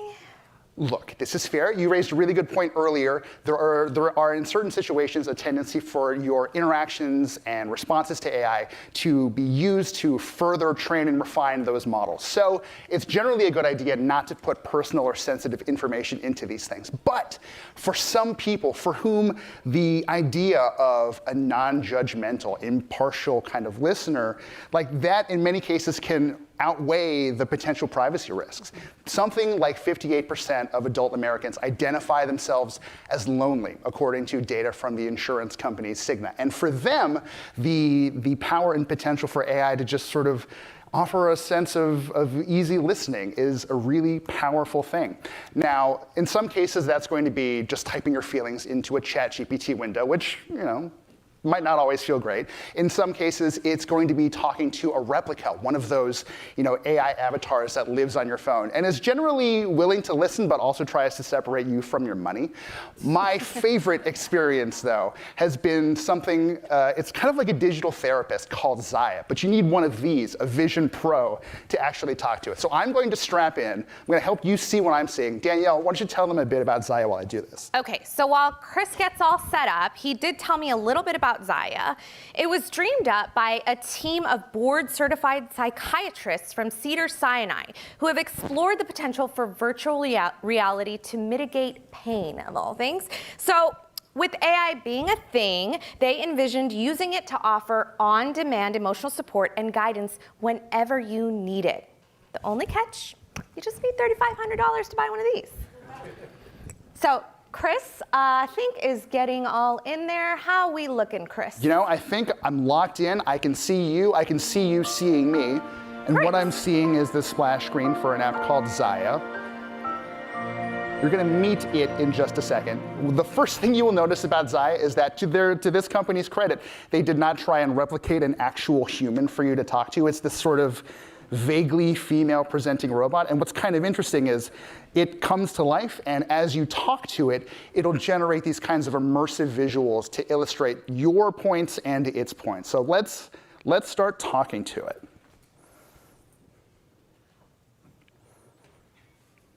Good to see you, Chris. How can I help? So I just got married recently, and I was on a diet up until the ceremony, and I did really, really well. But as soon as the honeymoon rolled around, I just started eating like crazy. I fell off the wagon hard, and now I have, my self-worth issues are kind of being exacerbated. What do you make of all this? So it just sort of contemplates for a while. It's like red forehead gems glow to let you know it's really thinking. And it sounds like things have been really challenging for you since your honeymoon, especially with the sudden change in your eating habits and how it's affecting your self-worth. It must be hard dealing with these contrasting feelings. It is hard. Especially after such a significant life event like getting married. If you're comfortable, could you share more about how your eating habits have been impacting your self-esteem and any specific situations where you notice these feelings intensifying? Okay, I can kind of do this all day, but she generally that's how those interactions tend to work. You give it some information, it sort of responds to you in a way that kind of feels reasonably natural, and then prompts you into another question, which is, I haven't been to a real therapist, but maybe that's what that's like too. So put yourself in my shoes and just sit with those responses for a second. Do any of those feel helpful? Do you feel like this could be personally helpful in your life? Yeah. Not immediately. We're hearing a bunch of answers here, and this is very interesting. My issue was that I was very skeptical at first, and I still am, to be totally honest. But as I continued to test it, something interesting kind of happened. Clearly, it's not going to give you the kinds of insights that a trained and probably expensive human therapist is going to give you. But as an excuse, as a tool to just make you talk about what you're feeling, it's actually kind of powerful. And I have found myself talking to it about things that I wouldn't always feel comfortable saying in front of my friends or Danielle or my wife. It very much feels like after our sessions, and I guess we should call them sessions because it's kind of a therapist, after our sessions I feel like a weight has been lifted off of me purely because I chose not to let what was bothering me just ferment inside me. I think that leaves us in kind of a tense position because for every really cool and potentially powerful AI experience like Zaya that I found, it feels like there were many more that were just kind of created to cash in on a wave of AI hype. And I think that leads to the risk of companies developing experiences that are, if we're being really generous, are just kind of half-baked, like they needed a little more work before they got pushed out into the world. And as they do that, they run the risk not just of wasting our time and our money, but maybe the most important resource we have as people kind of continually evaluating our relationship with technology. They run the risk of wasting our optimism. But every time that skepticism sets in, I find it helpful to step back and remember that in the long arc of our new history with AI, we're standing in day 3 of a brand new era. The bad stuff will continue to be bad, and when it is, the Washington Post help desk will tell you about it. But we're starting to see more people feel like they're engaging with AI more meaningfully in their lives. And some of you in this room probably feel that way. Let's turn back to the poll from the beginning of our conversation. Oh, wow. That's, okay, far and away, people in this room love AI. And I'm so happy for you. I feel compelled to note that in our experience reporting and talking to regular people, the average consumer out there, this is not indicative of their sense. Maybe they want this, but I feel like the sentiment that we get a lot is that the experiences that are available are a little too scattershot, a little piecemeal, and like don't have the weight to feel personally relevant to that wide swath just yet. Yeah, absolutely, Chris. We're definitely at an interesting inflection point. AI can do so many things to make so many things more easy. But we still kind of have to babysit it, right? Microsoft told us they intentionally named their product Copilot and not Autopilot because they still want humans in the driver's seat. And that means going back to verify anything it spits out because we know AI still gets things wrong. And not to mention, it still can't do a lot of things you and I can do.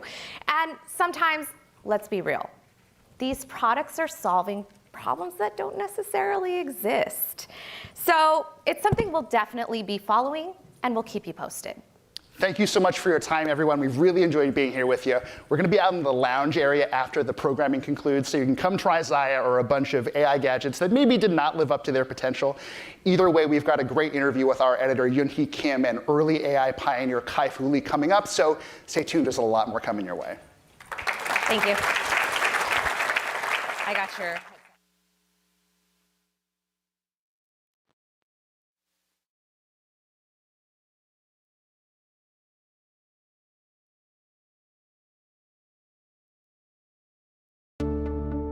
My name is Kai-Fu Lee. I have been working on artificial intelligence for almost 40 years.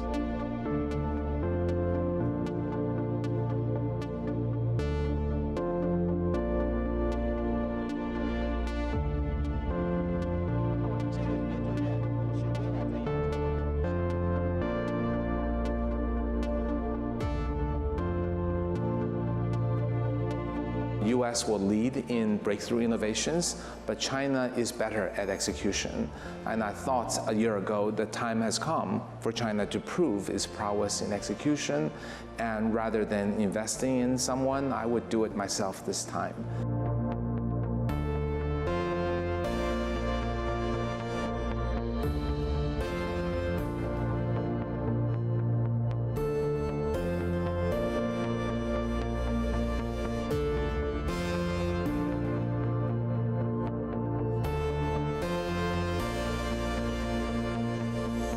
I think a lot of the saying in media that China is way behind is not accurate. Now that said, companies like Meta, Google, Microsoft are putting 50, 100 times more resources in this, so we certainly don't take it lightly.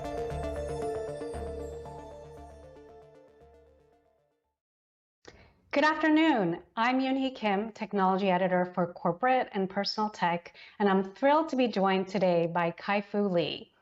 Kai-Fu is considered one of the early pioneers of artificial intelligence. He's the founder and chair of the venture capital firm Sinovation Ventures, and also the CEO of 01.ai. Kai-Fu, welcome. Thanks for having me. So we've had big news this week from Apple. Apple jumped into the AI frenzy, saying that it's going to be adding AI to Siri and also announced a partnership with OpenAI.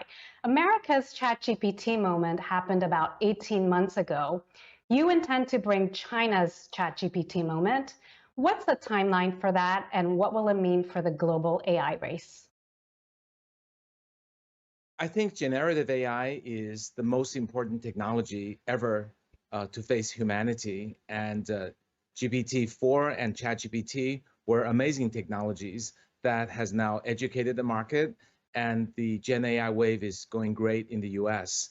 However, OpenAI decided not to make ChatGPT available to some countries, including China, and I feel Gen AI is a great technology that should be beneficial and accessible to all. So I started 01.ai 14 months ago, and we embarked on building a model as good as GPT-4, which we recently accomplished.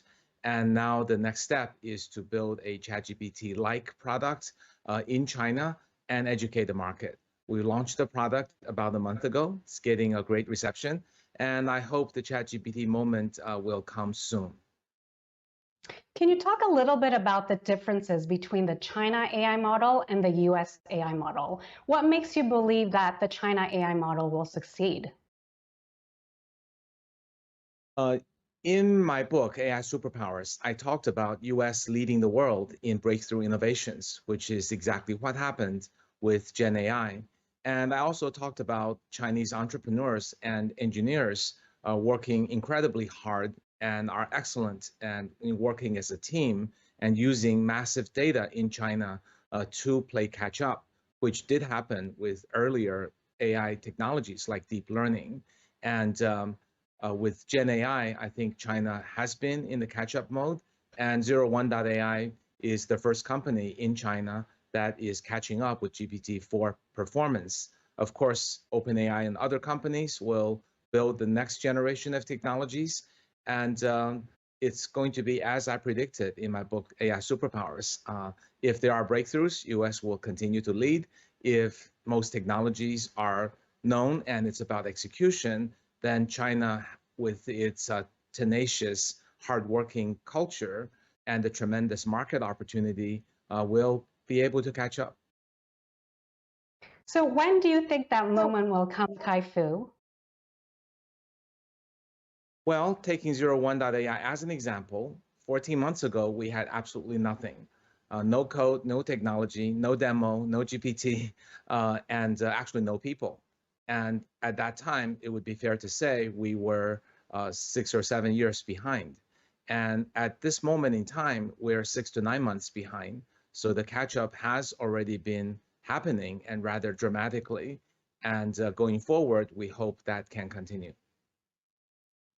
China has probably more AI researchers than any other country in the world, but US tech leaders and politicians say that the US models, such as Gemini or GPT-4, is far ahead of China. Is that true?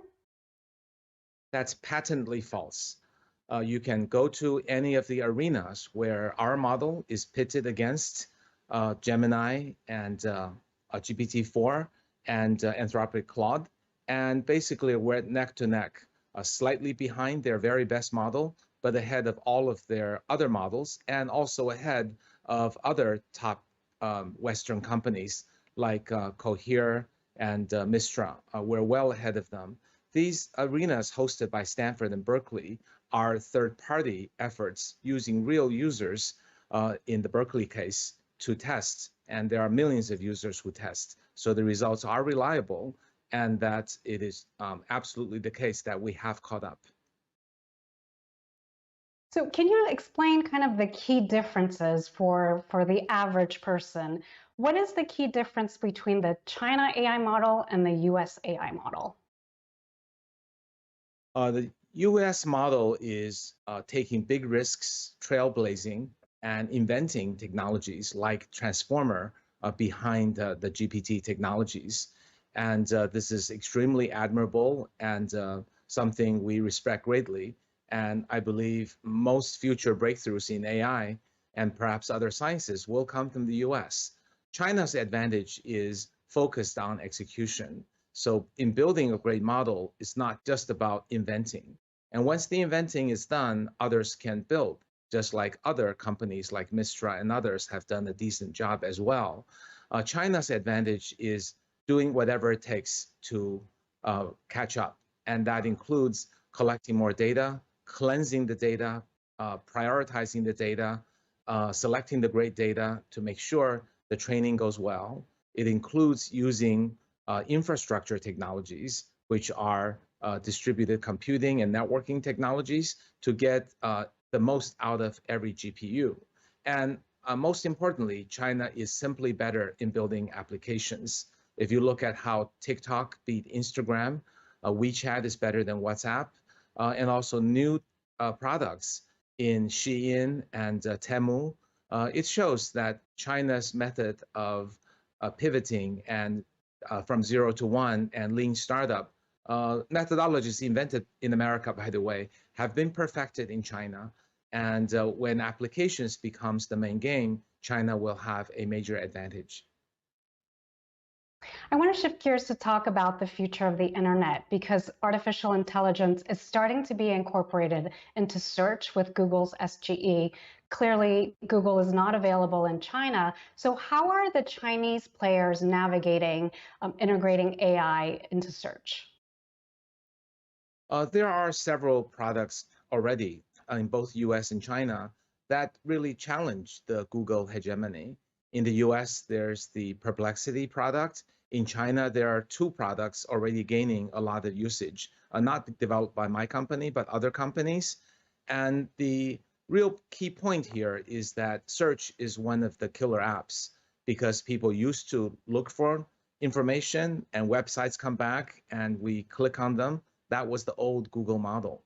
The new model is we ask a question and get one answer. And that is what ChatGPT pointed all of us in that direction. What companies like Perplexity have done is they've integrated traditional search and the ChatGPT-like answering capability and are able to provide a targeted, comprehensive answer that is, in most cases, better than traditional search, especially if you have a more complex query. And obviously, companies like Google have both search and the Gen AI capabilities. And in theory, Google ought to do better.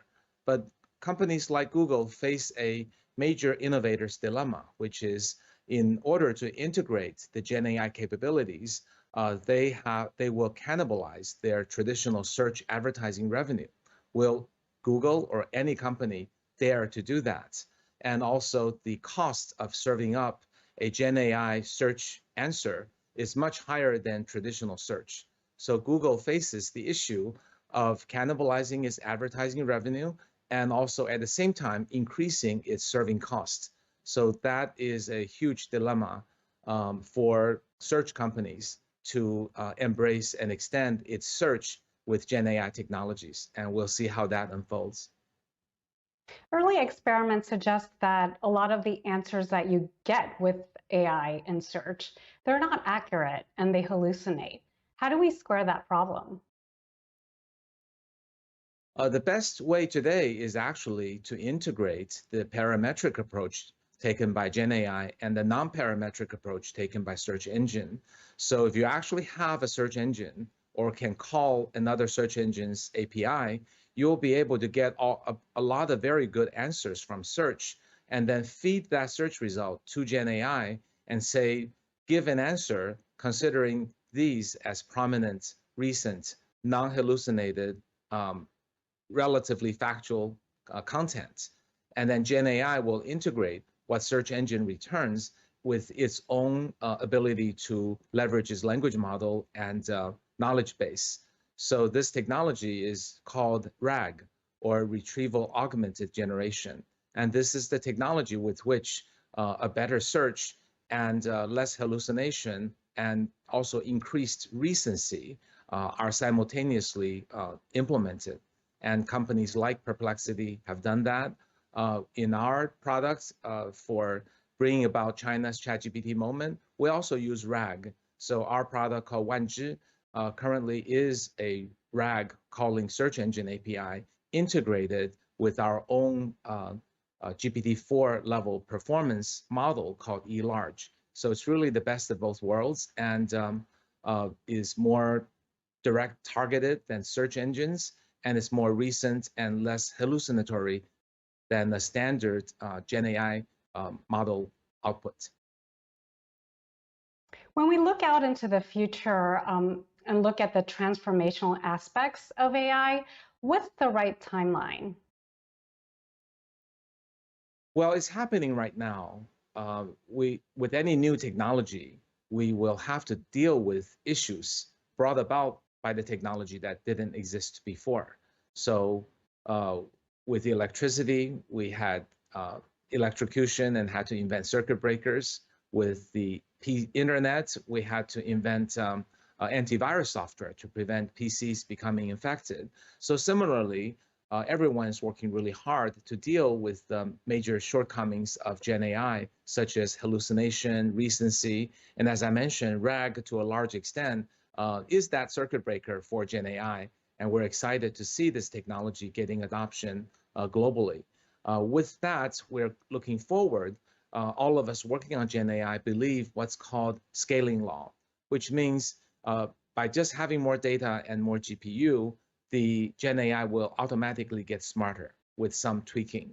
And so we can expect every year Gen AI to be much, much smarter than last year. Look at in the example of GPT 3.5 to 4 is a huge jump.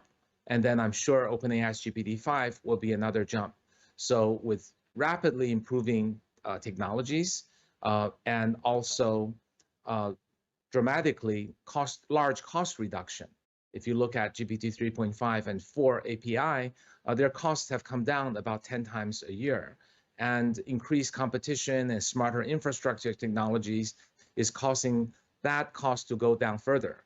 Our recently launched E-large model is roughly comparable with GPT-4 in performance, but only at 1/4 the cost.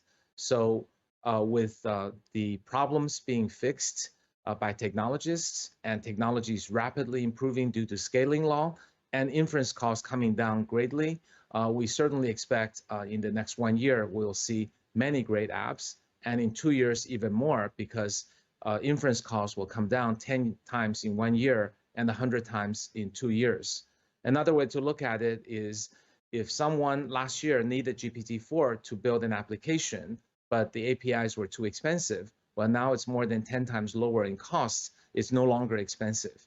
So rarely do we have such technology improvement and cost reduction happening and multiplying at the same time. And that's what we're looking forward to. So to answer your question, I think 1.5 to 2 years, we will see Gen AI blossom in every application. Every existing app will be rewritten with Gen AI inside. And there will be many new apps that couldn't be done before that will now be done and creating really amazing technologies that people will embrace. ChatGPT is really just the beginning. There will be many, many more in the next 1.5 to 2 years. Kai-Fu, you seem to be very optimistic about the outlook, but I'm just wondering if there's anything that really worries you about AI. Certainly, I think there are many existing externalities.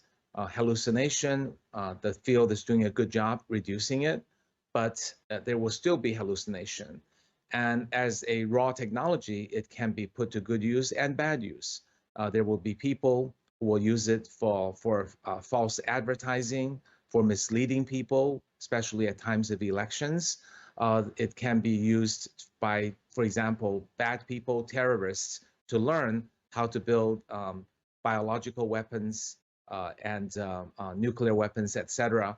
By as the model gets smarter and smarter, it will teach people who want to learn things that to do bad things.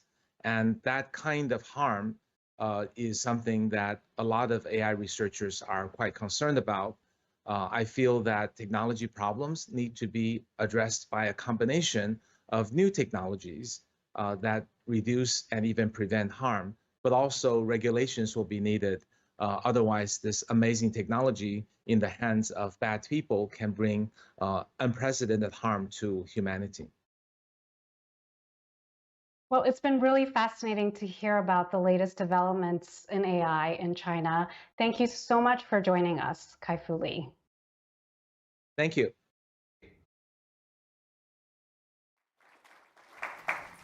That was my interview with Kai-Fu Lee in Beijing about the latest developments in China.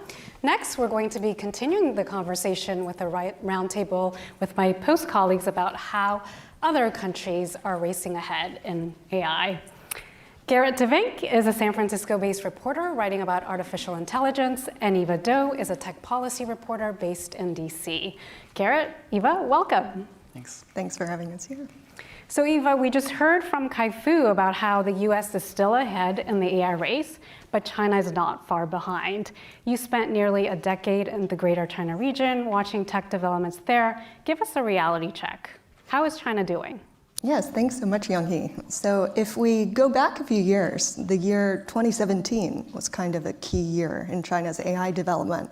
And if we think about what was happening then, Google had just rolled out something called AlphaGo, which could beat the world's best players at this Chinese strategy game, Go. That's one of the world's hardest games to play. And this was, a totally obscure thing, but to people in the industry, what it showed is this technology has reached another level of sophistication. And what we saw in China in year 2017 is they put out a national plan, sort of similar to Biden's executive order that came recently, where they laid out a timeline where by the year 2025, next year, China's goal is to make major breakthroughs in AI. And by the year 2030, their goal is to be a world leader in AI, if not the world leader in AI.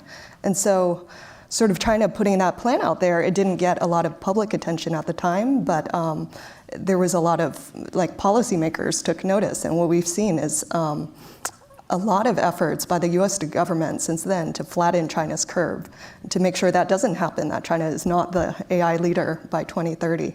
And so as Kai-Fu, your interview with Kai-Fu showed, China is trying its hardest to catch up, to narrow the gap. And in some ways, it has caught up in some specific areas. Like I think Alibaba's large language model recently was able to perform better than Meta's in some things like math and coding. But sort of in general, it's probably unlikely that China is going to actually catch up to the US in AI anytime soon, probably mostly because the US government is intent on making sure that doesn't happen. Right, so Kai-Fu was a little too optimistic there. Garrett, you've been watching and writing very closely about the tech Cold War between the US and China. Kai-Fu talked a little bit about some of the things that worries him. Let's talk about the military applications of AI. What are the implications of that, and how are the US companies preparing? Yeah, I think part of the reason behind China's interest in becoming an AI leader, and also some of the official justification from the US for pretty drastic response, such as the export restrictions that Eva was talking about, are coming from a concern that AI has huge implications for the battlefield, for warfare, something that we're going to all hear about a little bit later in the programming in more detail. But I think both countries really see that the technology, as it gets better, will become a bigger part of both military planning. So being able to know, where you need to move things around in, before a war, to prepare for a war, during a war, at the tactical level, at the big picture strategic level. The AI is already being used in the military for things like planning when you need to replace certain parts. Before we had a big list, okay, this screw would come undone after 18,000 flight hours, for example. And you really only know that from when the screw falls off and maybe the plane breaks apart. But now they're applying machine learning and AI algorithms to try to predict these things, move all the parts, so sort of fix logistics. And then I think as well, both countries are seeing that in the future they want to have a lot more machines, airplanes, submersibles, ships out, especially when you're looking at the Pacific, which is the largest possible place that you could have a conflict. It's a place where you're going to need to have thousands or tens of thousands of machines to really be able to know what's going on and to cover that space really well. And AI is integral to that, because you can't have 15,000 F-35 fighter pilots. You just can't train that many people, and you can't build that many very, very expensive planes. But you can have 15,000 cheaper, smaller drones that maybe you're not as worried about them getting damaged or shot down. And so both countries are really investing in this for the military applications as well. And Eva, you've written a lot about drones and how China is preparing for this scenario. What can you tell us about developments there in terms of military AI applications in China?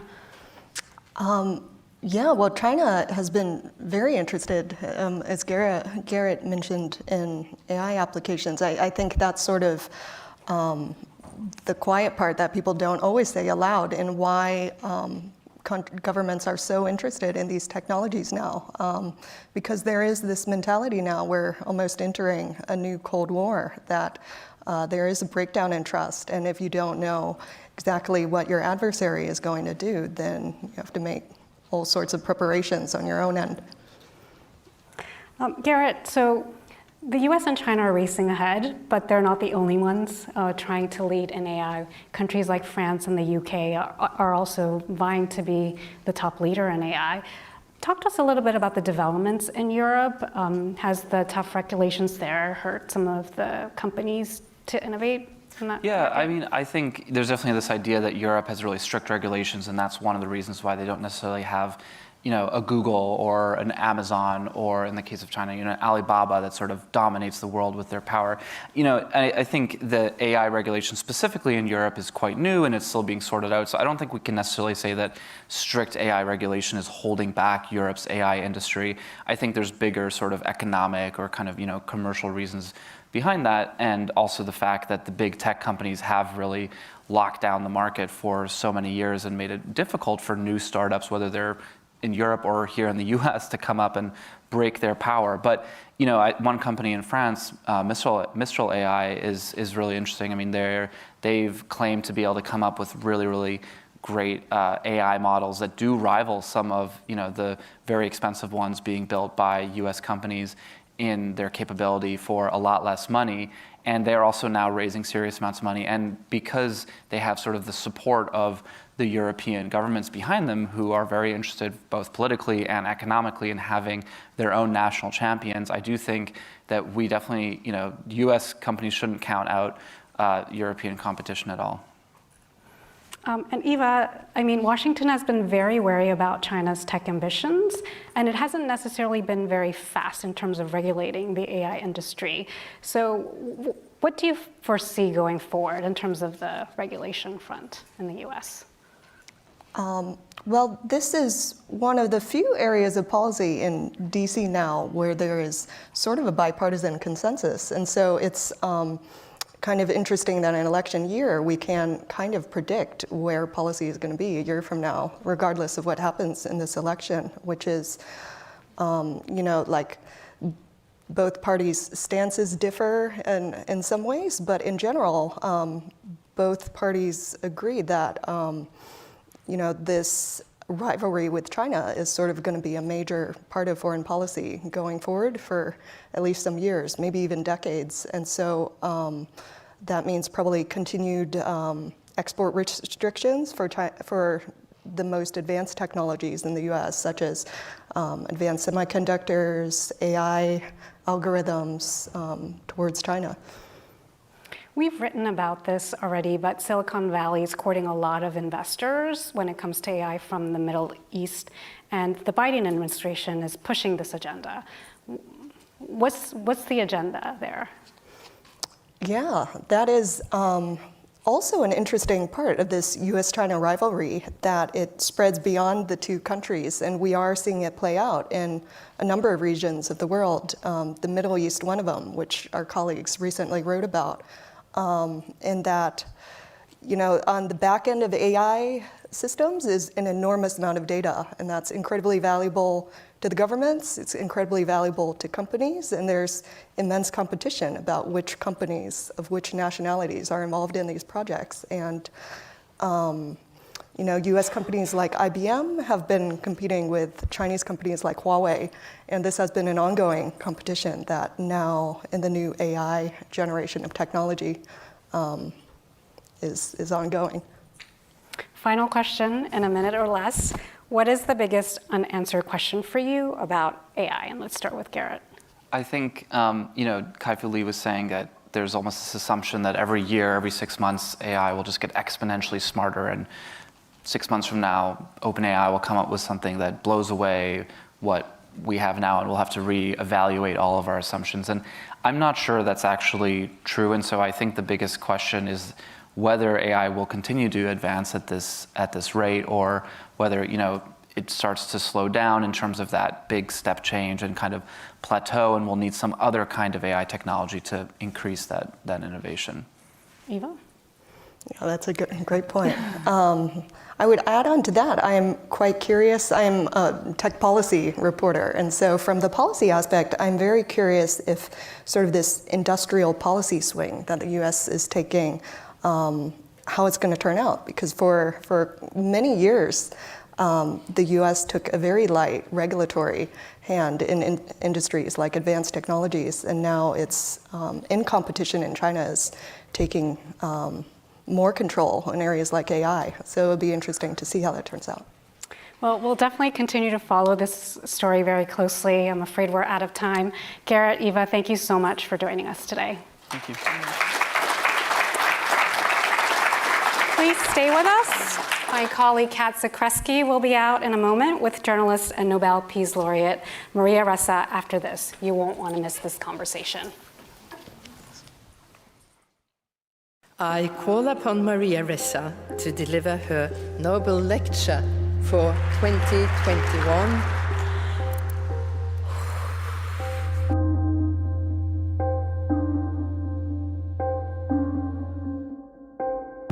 I was getting 90 hate messages per hour because I was targeted by information operations.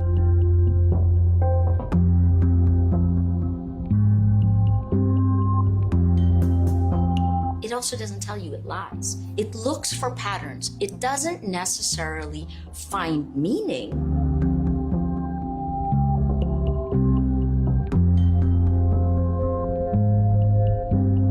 Whether it's the AI of social media or generative AI, we don't have integrity of information. We don't have integrity of facts. And here's 3 sentences I've said over and over. Without facts, you can't have truth. Without truth, you can't have trust. Without these 3, we have no shared reality, no rule of law, no democracy.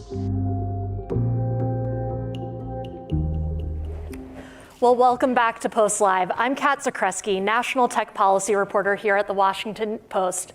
And my guest today needs little introduction, Maria Ressa, a Nobel Prize winner who actually flew in today from the Philippines to join us. Thank you so much for being here, Maria. No, thanks for having me. Thank you for coming.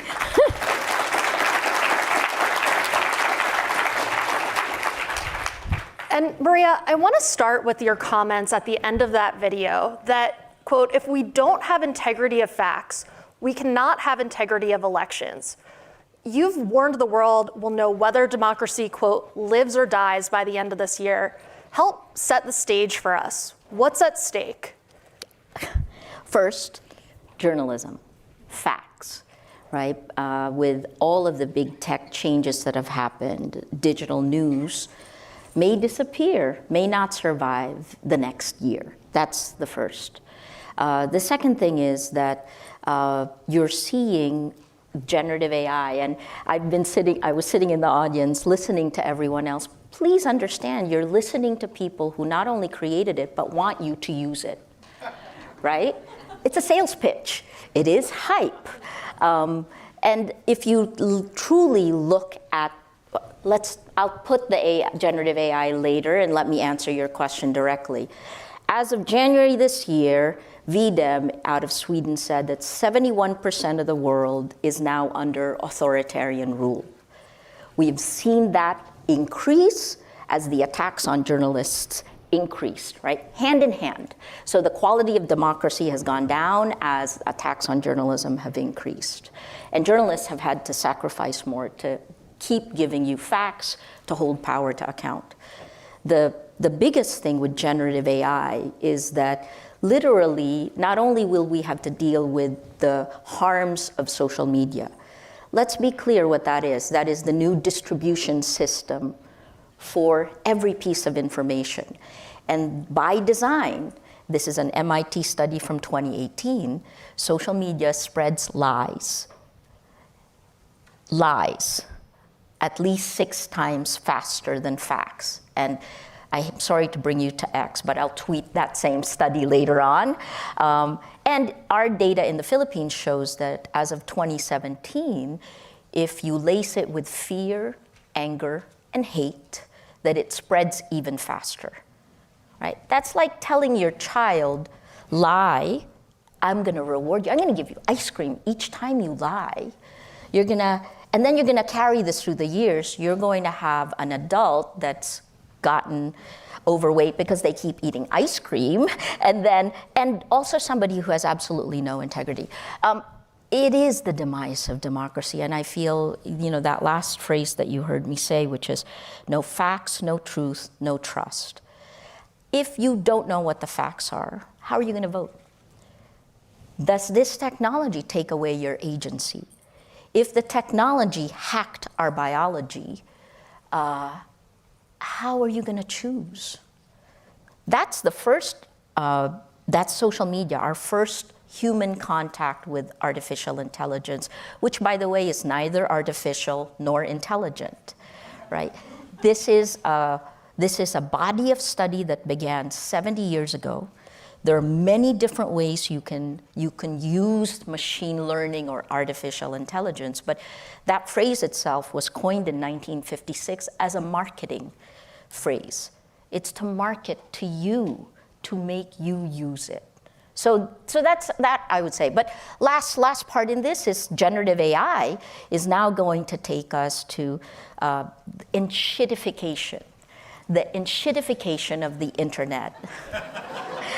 And I'm gonna footnote that word to Cory Doctorow, but what he meant, and this is an academic study that came out January this year, this generative AI, some of the folks here said that, well, you can create content. I cringe, because that means you can create crap really quickly, and then it's gonna come to you, and you won't be able to tell the difference between quality and crap. The enshittification is, as of this year, January this year, an academic study said 57.1% of the content of the internet is low quality. They're derivations of what the Washington Post would do, what I would do, or bad translations. That's before all the deep fakes started taking off. Let me shut up, because I sound like doomsday. No, I'm going to ask you a question that might lead to more doomsday answers right now. But I want to ask you, we're about halfway through this crucial year for democracies around the world. We're still a few months away from our election here in the United States. But when you look at the elections that we've already seen happen this year in India, Taiwan, most recently the EU, what can we learn? What can we maybe learn from those elections about what we could expect here from AI and social media? I think Americans are really not prepared for these elections, because you're going to walk into them using, does anyone here not have a cell phone? This monitors you, right? Whether it's social media or Netflix or Spotify, you're on any of these things. This turns you into numbers.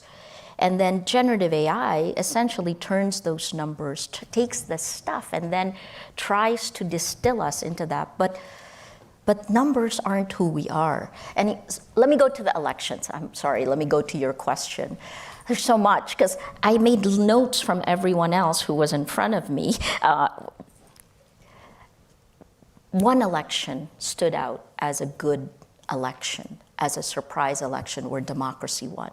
Taiwan wasn't a surprise, because Taiwan has always been fighting China. If you're familiar with Taiwan, you know that this is a population that is always on alert. So the fact that they can fight disinformation, which even they raised the alarm on, is not a surprise. They were prepared for it.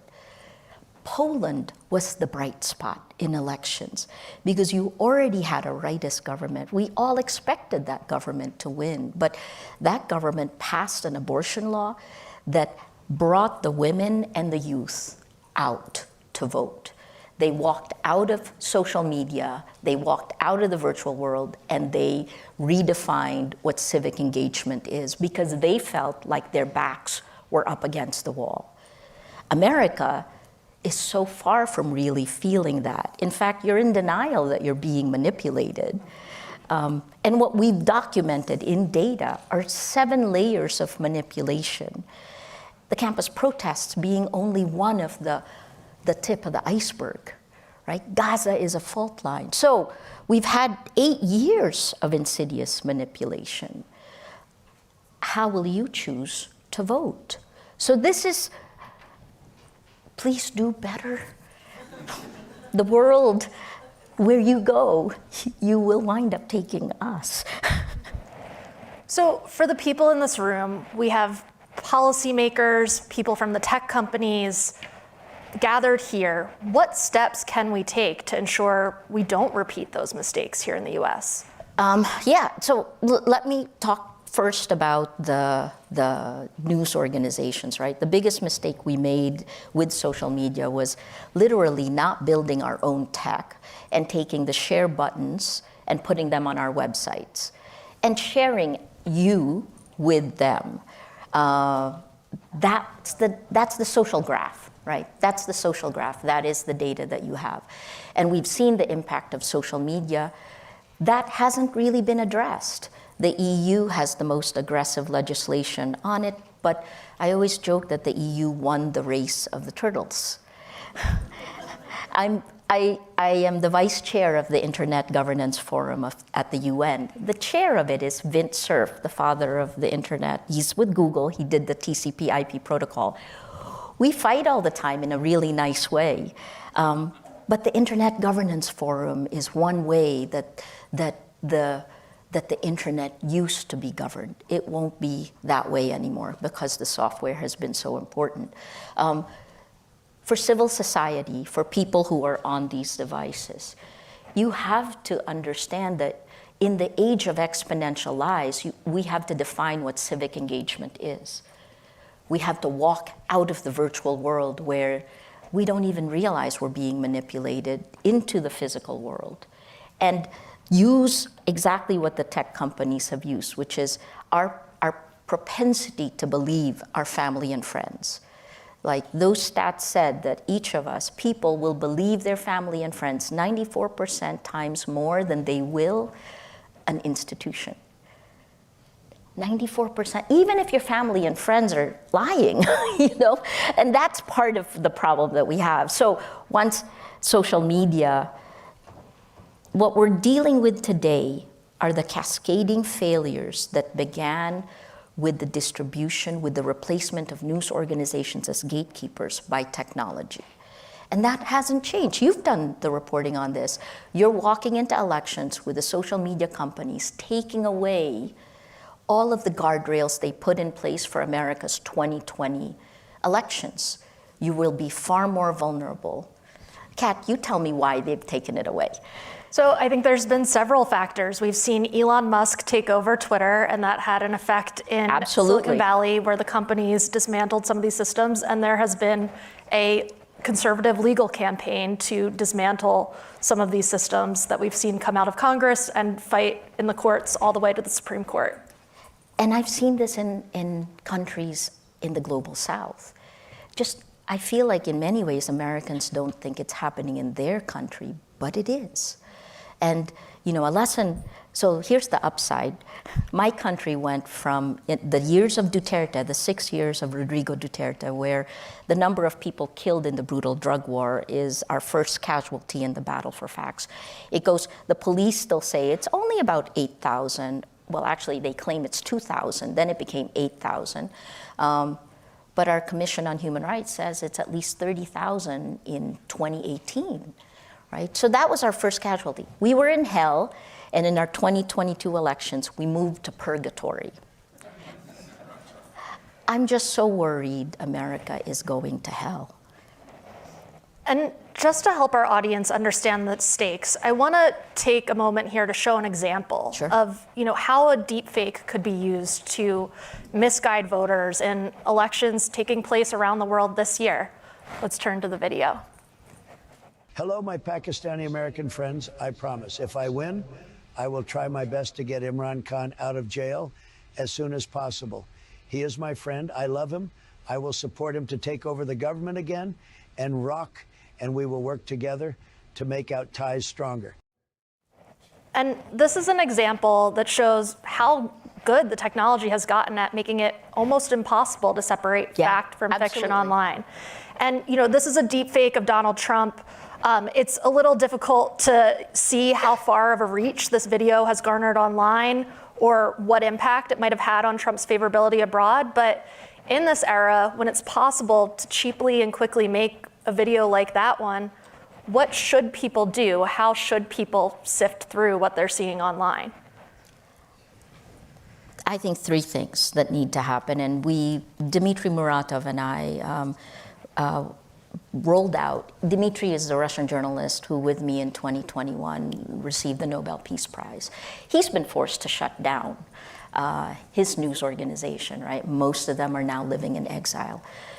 In 2022, we came out with a 10-point action plan, and this pulls it up to a high level.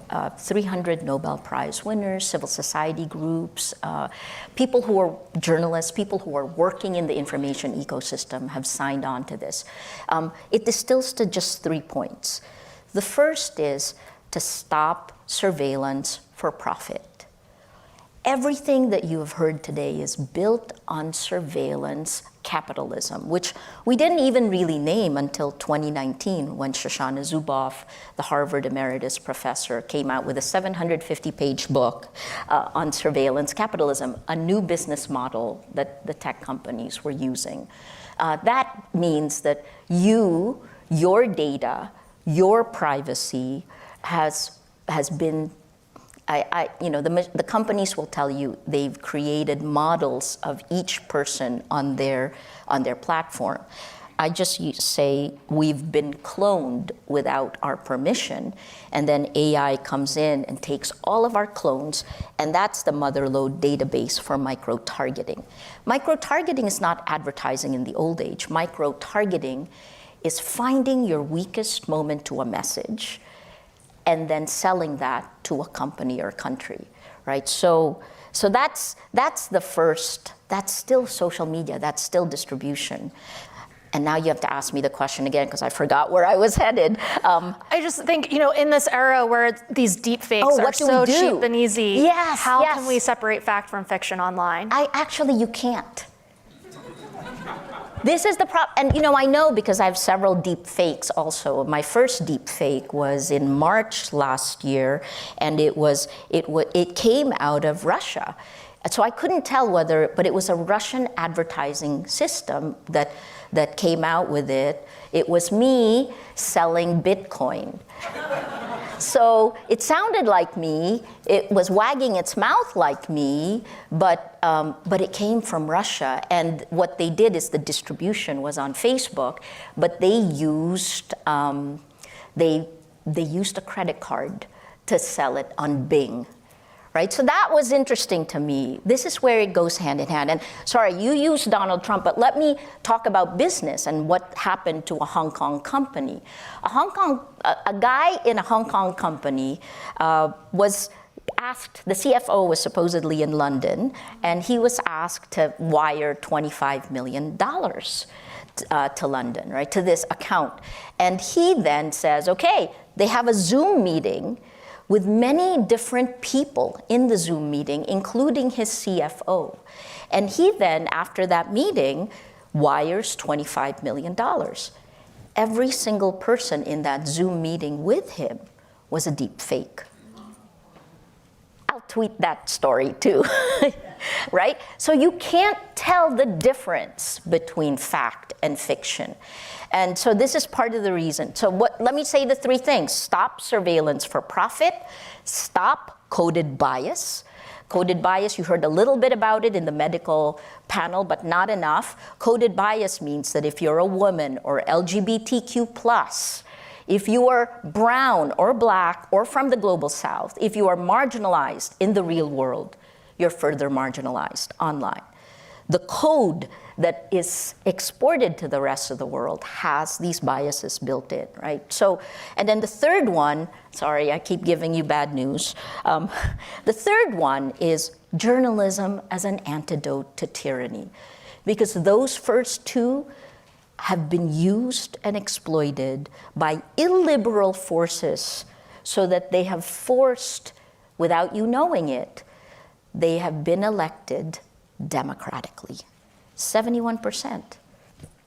And I want to come back to that question of journalism, but first I quickly want to ask, as someone who's been a target of so many online attacks, I think if I saw a deep fake of you selling crypto, I would maybe be a little skeptical if that came up in my news feed. But given that these are happening more frequently and increasing in sophistication, are there steps that you're personally taking to protect yourself in the era of deep fakes? You know, the hard part is, and the worst that I've dealt with have been an average of 90 hate messages per hour. 90, right? And I cringe every time I hear someone say, yes, but this is free speech. Please know the difference. This is not free speech. This is free speech being used to stifle free speech, right? It is being used to take, we just did a whole bunch of reports on gendered disinformation. We came out with a study in Brazil, which is also coming out from hell to purgatory. They went from Bolsonaro to Lula.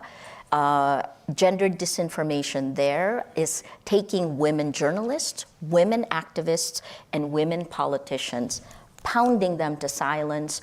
Women politicians all around the world are opting out of the public sphere because they have kids.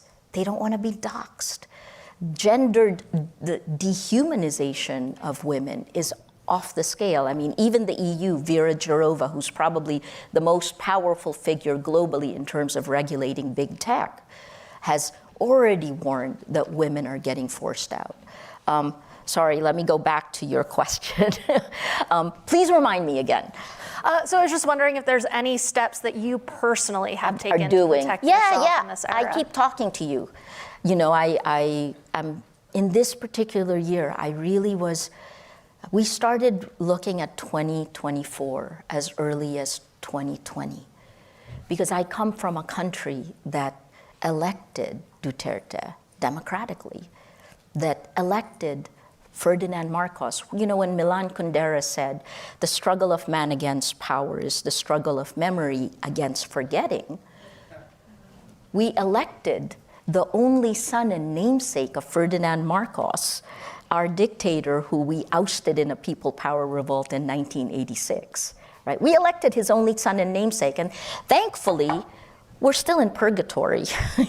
Maybe it could be that the basement line for what he preceded was just so bad, but I would not wish it on anyone else. What do I do for myself? During that time period, you have no choice but to be a punching bag. That's the way I felt. In order to be here today, I've had to ask my courts for approval. The Supreme Court of the Philippines has to know my flights, my hotels, right? So I haven't gained all my rights back. But warning, you can lose your rights like this. And what do? Move into the real world. Understand the hype that you're being fed is hype, right? And organize in the real world. If we miss 2024, the tilt of the world will take a decade to return, minimum. In the Philippines, we knew from the first Marcos, our police and military were radicalized under that dictatorship, and it took a decade after 1986 to bring human rights back. I don't want to see that happen to you. Yeah. And throughout this conversation, you've pointed to journalism as, you know, a key pillar in this crisis. I mean, I want to better understand, you were showing me backstage a little bit the work that you're doing with AI at the Rappler. But given these challenges, what steps can media companies take to promote truth in this environment? First, understand we're all on the same side. We're all on the side of facts. Why are we not collaborating the same way that, and actually demanding better, the same way that the WGA demanded better as soon as generative AI came out, right? We're each still in the old world where the kind of, we think we have a vestigial tail, that we still have power. We don't. We must stand on the side of facts. But let me quickly tell you why you will get less news in your feed. Starting in 2018, Meta, the world's largest distributor of news, Mark Zuckerberg said it. He began to choke traffic to news sites. That wasn't such a steep drop in 2018, even after the Cambridge Analytica scandal. And so you know, right, Americans were the most compromised accounts, but the country with the second most number of compromised accounts was the Philippines, because we, your former colony, tend to be the testing ground for you. And then what happened after that was then generative AI came in, right? So, sorry about this. I'm going to ask you again for that question of what are we going to do about it, right? I think we have to move into the real world. You have to organize and understand and accept that you are being manipulated, that this technology is treating us like Pavlov's dogs. And having rolled out the tech, right? So we were one of the first globally to use generative AI because we took a foundational model, trained it on our data, and then if you go on Rappler, every single story will give you a bullet point summary. We rolled it out in June last year and then announced it near the end of the year after we perfected it, right? But generative AI as a technology is a probabilistic machine. It is not anchored on facts. So every single thing that it spews out is based on what you have fed it, the data you have fed it.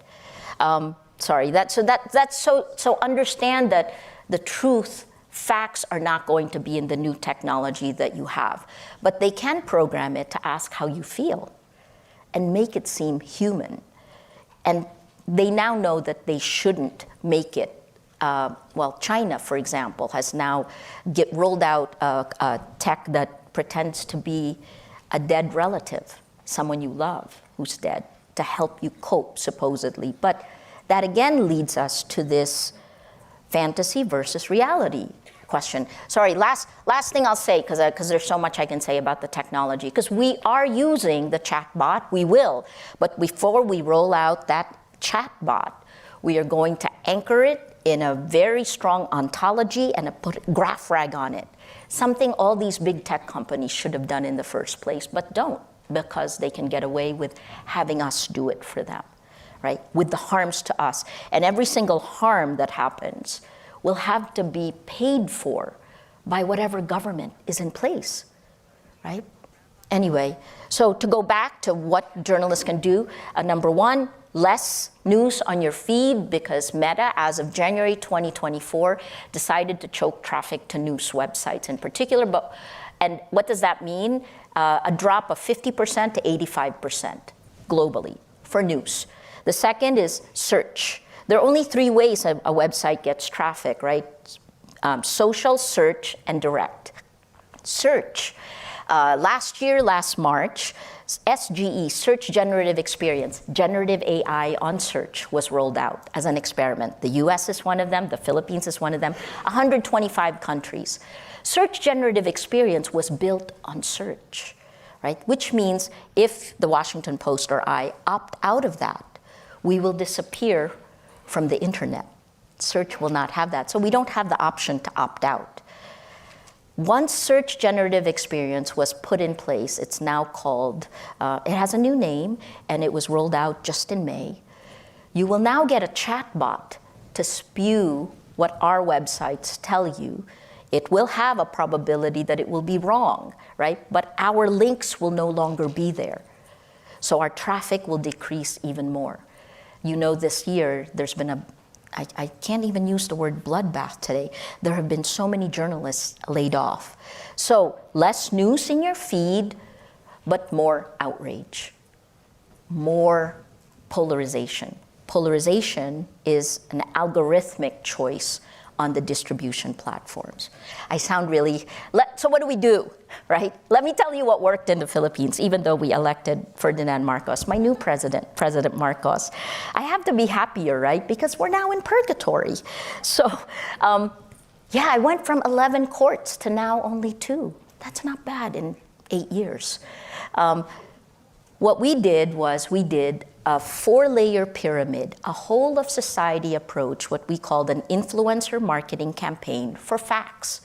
And in time for our elections, within 3 months, we had 60 news organizations at the bottom of the pyramid. Fact checks. Fact checks don't spread as much, right? Because lies spread at least 6 times faster. But what we did is we worked to consolidate our data and did a data feed that we process all the way up the 4 layers of the pyramid. So fact checks on the first layer. The second layer we called the mesh. distribution. 116 different civil society groups, human rights organizations, the church came in, business finally came in. This is in 2022.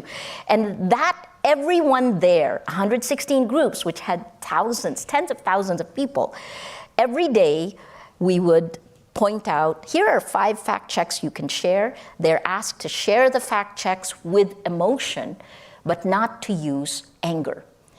And what we found from that study was that inspiration spreads as fast as anger.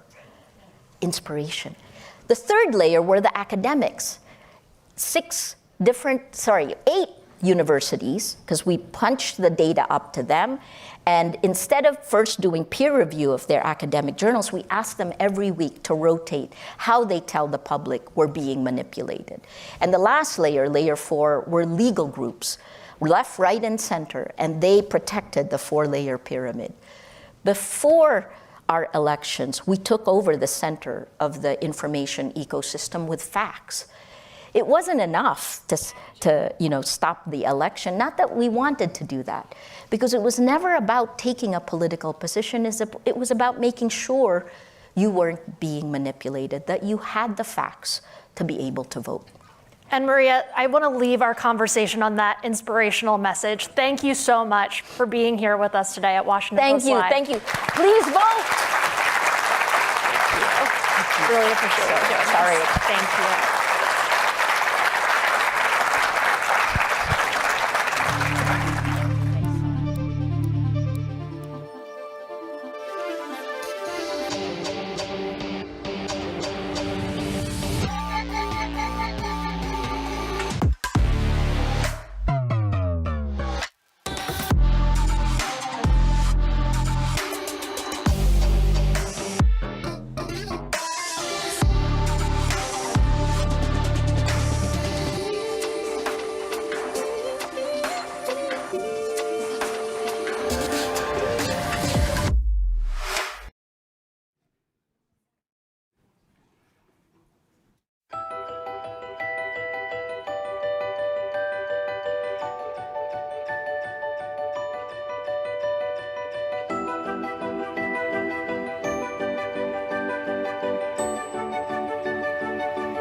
Hi, everybody.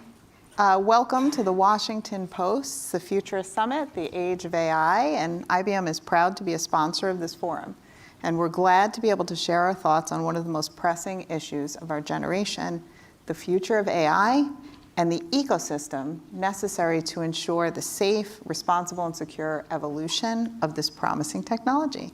So during the next 10 minutes, Rebecca Finley and I are going to have a little discussion to discuss open innovation, and why it's the best way to promote AI safety, foster healthy competition in the market, and protect security interests. So Rebecca, let's start at the beginning. Do you mind sharing with the audience what is open innovation, and how have you approached it at the Partnership on AI? And for those who might not be familiar with the organization, maybe share a few words about what the Partnership on AI is. With pleasure, and thank you so much for inviting me to be here. I'm delighted to be with you today. So open innovation is, in the first instance, if you're a company and you're thinking about how to deploy AI into your systems to better meet your customers or to better predict outcomes for the clients that you serve, you may be choosing whether it's an open source or an open access model and how that can help you in terms of managing your data, meeting the needs that you're identifying for the technology. But when I think about open innovation, I think about the whole innovation ecosystem and the need for openness across the ecosystem. So we're going to talk, I think, a little bit about that today. But one example of open innovation in my mind is the Partnership on AI, which in some respects is an experiment in open innovation. Started in 2016. IBM, together with 5 other large technology companies, came together with civil society representatives, organizations like the ACLU, you, with philanthropy, organizations like the MacArthur Foundation and other, to really identify what are some of the concerns and potential harms of AI, and how do we need to create space for a real diversity of perspectives to come together to put forward solutions that will protect people and ensure that we're developing AI for equity, justice, and shared prosperity. Yeah, I mean, from IBM's perspective, we're proud to have been a founding member and to still be working actively with the Partnership on AI. Such an important organization because of the multi-stakeholder approach. And, you know, from our company's perspective, we've long been supportive of open source, one of the early contributors to Linux. We acquired Red Hat. We just formed the AI Alliance, which is really focused on open innovation and open ecosystems. So completely aligned with that point of view. I think it's a really important conversation right now. And we did some crowdsourcing on LinkedIn for the purpose of this discussion today and asked folks what they wanted us to talk about. And a question that came up was the potential for misuse. So this is an often cited concern when it comes to open. And I guess the question that I have for you is, what protections do you think we need to put in place in order to protect the misuse of AI for surveillance, for misinformation, manipulation, et cetera? And what are the misconceptions about open around that? Well, first and foremost, I mean, I think that Maria Ressa did such a fabulous job of giving us a really good sense about the way in which some of these very large models can be misused when it comes to mis and disinformation and otherwise. And that is clearly one of the things that we need to protect. One of the misconceptions, I think, in this space is that there seems to be almost a binary choice between a closed type of model, these very, very large models that can be provided, but are all closed in terms of how they perform, where the data comes from, and then a more open model. And it is clear that, from my perspective, both and all need to be safe and need to be responsible if they are going to be deployed out into the world. And it's not that closed is necessarily more safe or open is necessarily less safe. And it's also not true that there's just two choices. There's actually a whole spectrum of ways in which companies are going to make decisions about how they deploy these models. And again, our view is that they all need to be safe. So in terms of protections, yeah, regulation is core. You've got to ensure that we have good and clear regulation in place. But there are also lots of things that companies can be doing. And the first step is transparency, right? Transparency is the first step to accountability. So really thinking about being able to disclose and document where your data is coming from, how it is being used, whether it's in the training of the model or once the model is deployed. Thinking about privacy protections in particular, making sure that your data is secure. Those are all things that companies can be doing and moving forward with very clearly as they begin to deploy this technology. But it's not just, companies, right? There's also the national security considerations and this whole question of both making sure that the models are safe, but also driving forward economic innovation. I know you've been doing some work in that area. Yeah, we have, and we absolutely think that the best way to protect national security is to remain a leader, right, in AI, to foster an innovative environment, to foster and grow talent. And the way to do that is to have communities where development can happen, right? Open communities and open innovation. Long established experiences where transparency helps to drive trust. You see it in the security space around bug bounty programs and discovery of vulnerabilities and the like. You see it in the research communities. A lot of the safety research that's happening is happening in academia. Stanford, for example, pioneered a novel technique to help uncover AI manipulation, right? A new way of preventing that. Yeah. So a lot of that is happening in these communities, and the more eyes on these models and the more eyes in the community, the more people we have contributing, I think is definitely a path to security. I think, as you said, transparency is so critical, right? And I feel like blind trust in the case of AI is really dangerous place to be. Yeah, I couldn't agree more. And I think that really comes back to the question of how do we think about these models in terms of widening the diversity of voices that are engaged in the work they're doing. So when we think about open innovation, how are we ensuring that the teachers who know what they need in the classroom and the healthcare practitioners who know what they need in the healthcare setting are working directly with model developers and model deployers to really better understand how these systems can work for them. You know, we need to have a diversity of perspectives around the table to move this forward. And I know you've also been working on some other policy areas as well related to AI here in DC and around the world. Yeah, I mean, we have been advocating for risk-based regulation for a long time now, right?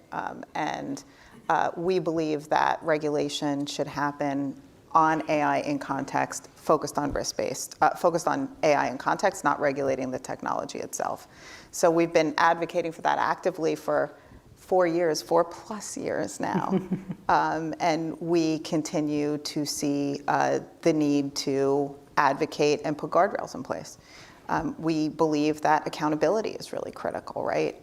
Companies and others deploying AI technology should be held accountable for the AI that they're putting out there, particularly in cases where the AI is used in an area where it could have an impact on somebody's fundamental rights, on their health, and that type of thing. So we've been, as you mentioned, actively advocating for this for a while now. And I guess one other area is opportunity, right? So economic opportunity from AI.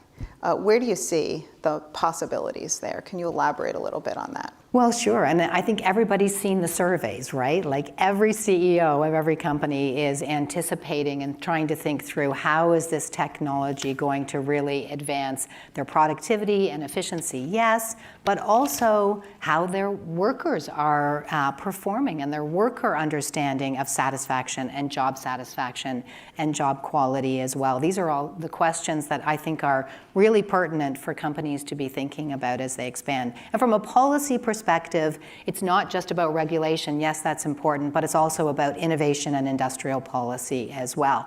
I had the opportunity earlier this week with the board at the Partnership on AI to be up at the IBM Research Lab, which is this great mid-century technology research center hub, and all sorts of work that's happening up there that comes from an open publication of research perspective, an open publication of open source models perspective. I mean, the government can really take a role in ensuring that we're incenting a good publicly funded research system. I like to say that, you know, the iPhone, much of the components in the iPhone and the Google AdWords algorithm have one thing in common. They both began as a publicly funded research project with a publicly released research paper. So, you know, that's what can really drive innovation upstream that can lead to innovation downstream. Yeah, I completely agree. And when it comes to advocacy and the role that legislation and policymaking can play, you know, we've been really pushing for similarly funding of things like the National AI Research Resource, right? Funding research in there, funding the NIST AI Safety Institute, and contributing to the real evidence-based policymaking that's going to happen in that institute.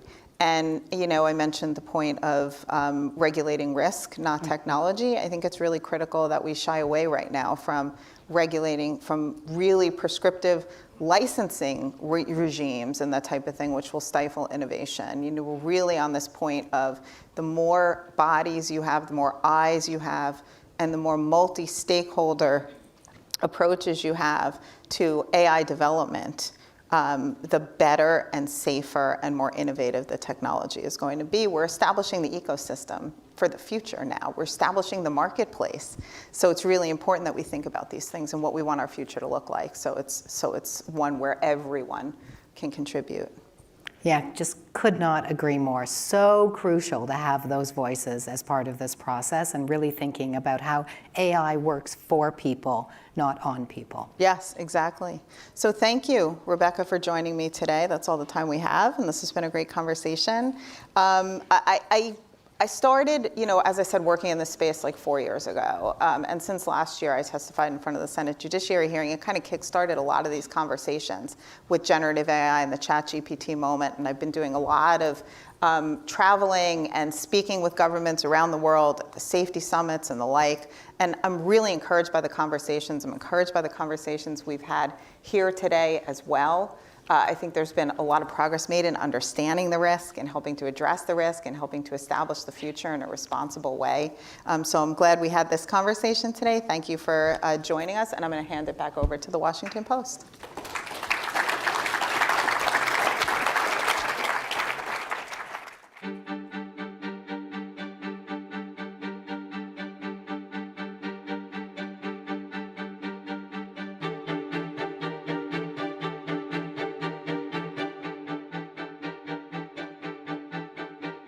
Artificial intelligence will be able to process complex information at speeds that no human mind can match.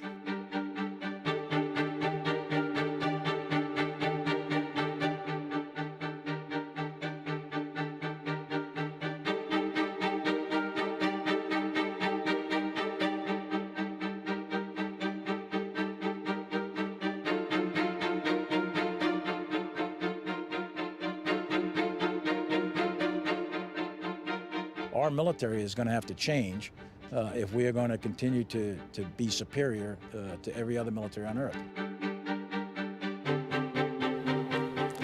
So, who was that guy? I'm David Ignatius, a columnist for the Washington Post. It's my pleasure to be joined by General Mark Millie, former chairman of the Joint Chiefs of Staff, who looks a lot younger, a lot more relaxed than he did as chairman. So before we came out here, General Millie Same said, eyebrows, same bags on the eyes.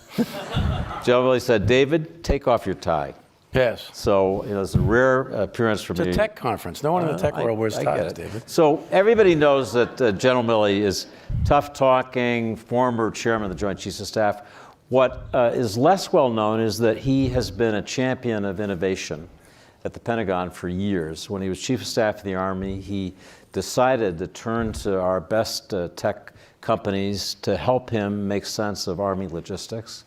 It was an early start to something that's really paid dividends for the Army and the Pentagon. So I just want to say, General Millie, welcome. Glad to have you here. Thanks, David. Appreciate it. I'm going to start with the big picture in terms of our subject of the role of AI in national security. Have you noticed it's impossible to see who's in this crowd?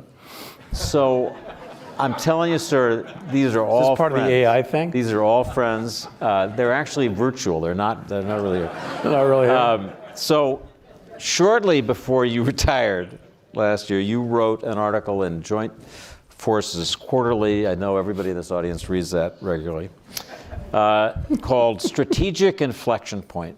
And you wrote in that article, we are witnessing an unprecedented fundamental change in the character of war. So I want to ask you to begin by unpacking that and talking about your theory of the case of what is happening in warfare in this moment that is so different.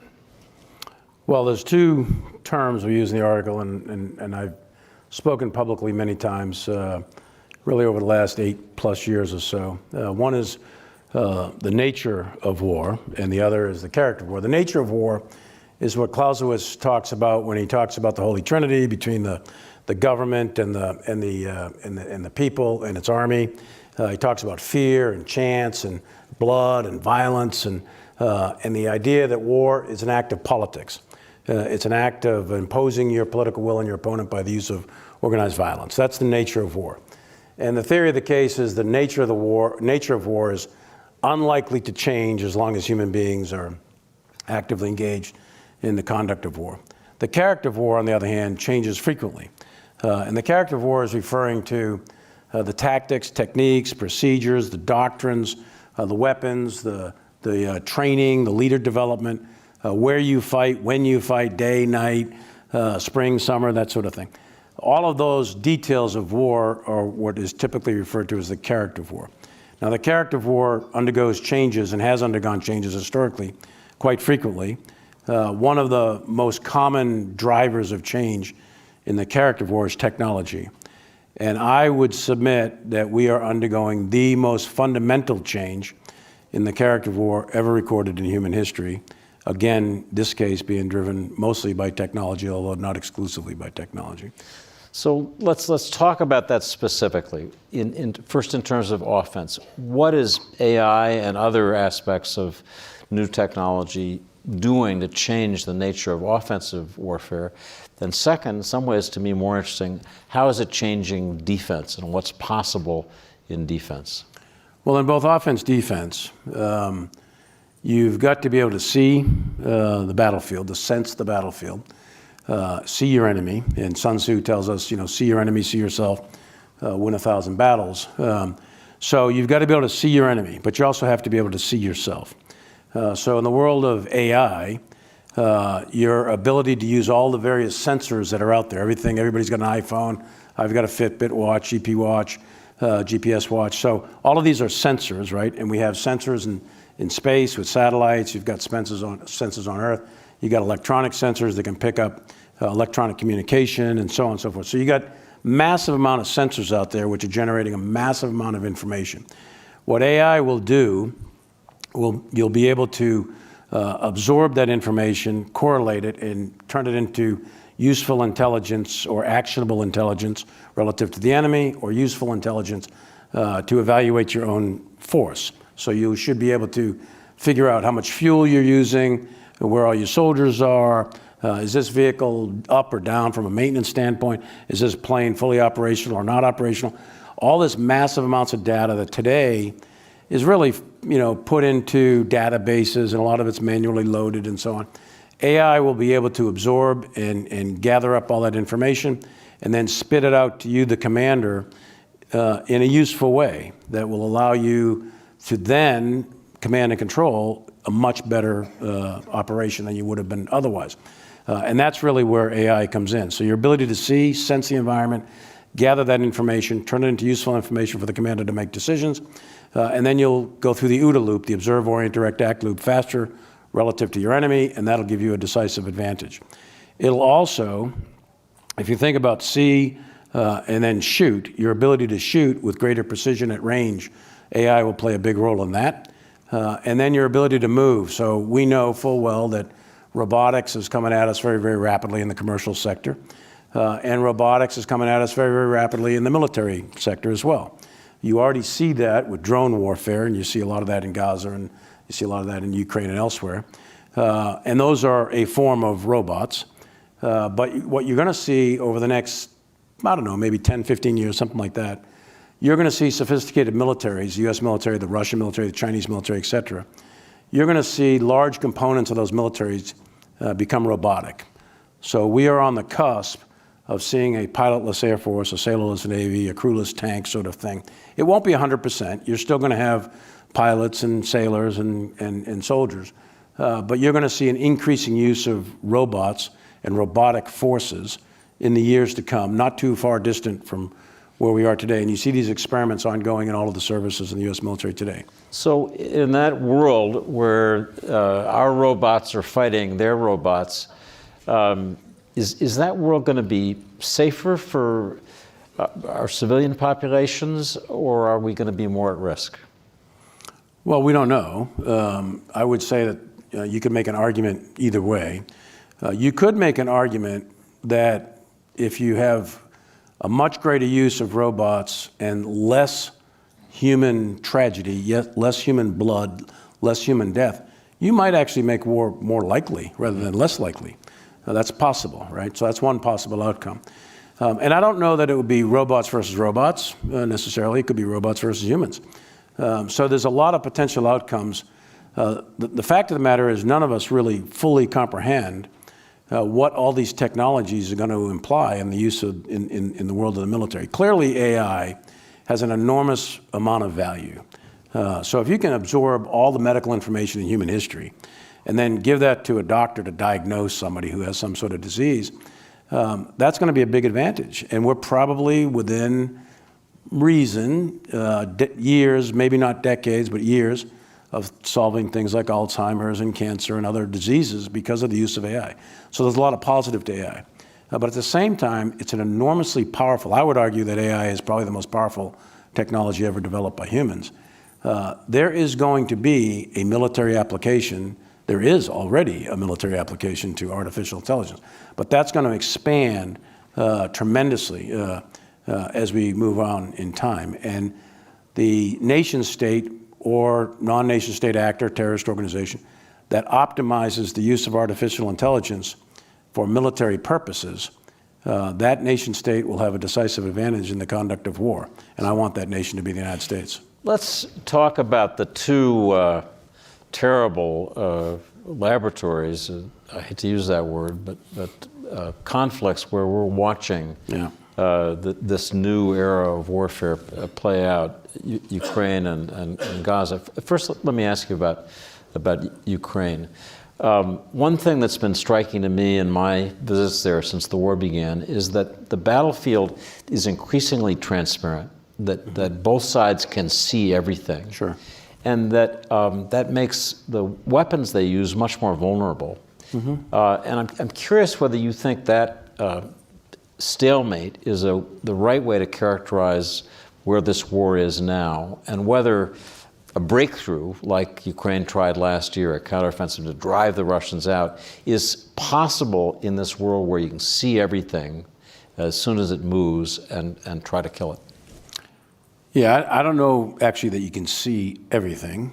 So it is not absolute in that sense. But you certainly can see much more in today's world with sensors and a variety of sensors than you ever could in human history. And that's true in Gaza, that's true in Ukraine, that's true anywhere, right? Is it at a stalemate? You know, the Russians have suffered a tremendous amount of casualties. I think they're upwards of, they're probably close to 400,000 maybe killed and wounded, something like that. It's a significant amount, mostly in their ground forces. They've lost a lot of tanks and mechanized infantry vehicles and other capabilities on the ground. They have had to replace their ground forces, I think, twice over. So Putin initially attacked, I think it was 5 or 6 or 7 different axes of advance with about 250,000 troops in a combined arms mechanized offensive. That faltered and they didn't succeed, and we know that. And then they got pushed back in the counteroffensives by the Ukrainians in Kharkiv and Kherson. But in the process, they lost their first tranche of soldiers. Then they had to open up the prisons, and they used Prigozhin's group and so on. And they had to do a mobilization of several 100,000. They brought them into the battle over the winter, and then they got chewed up.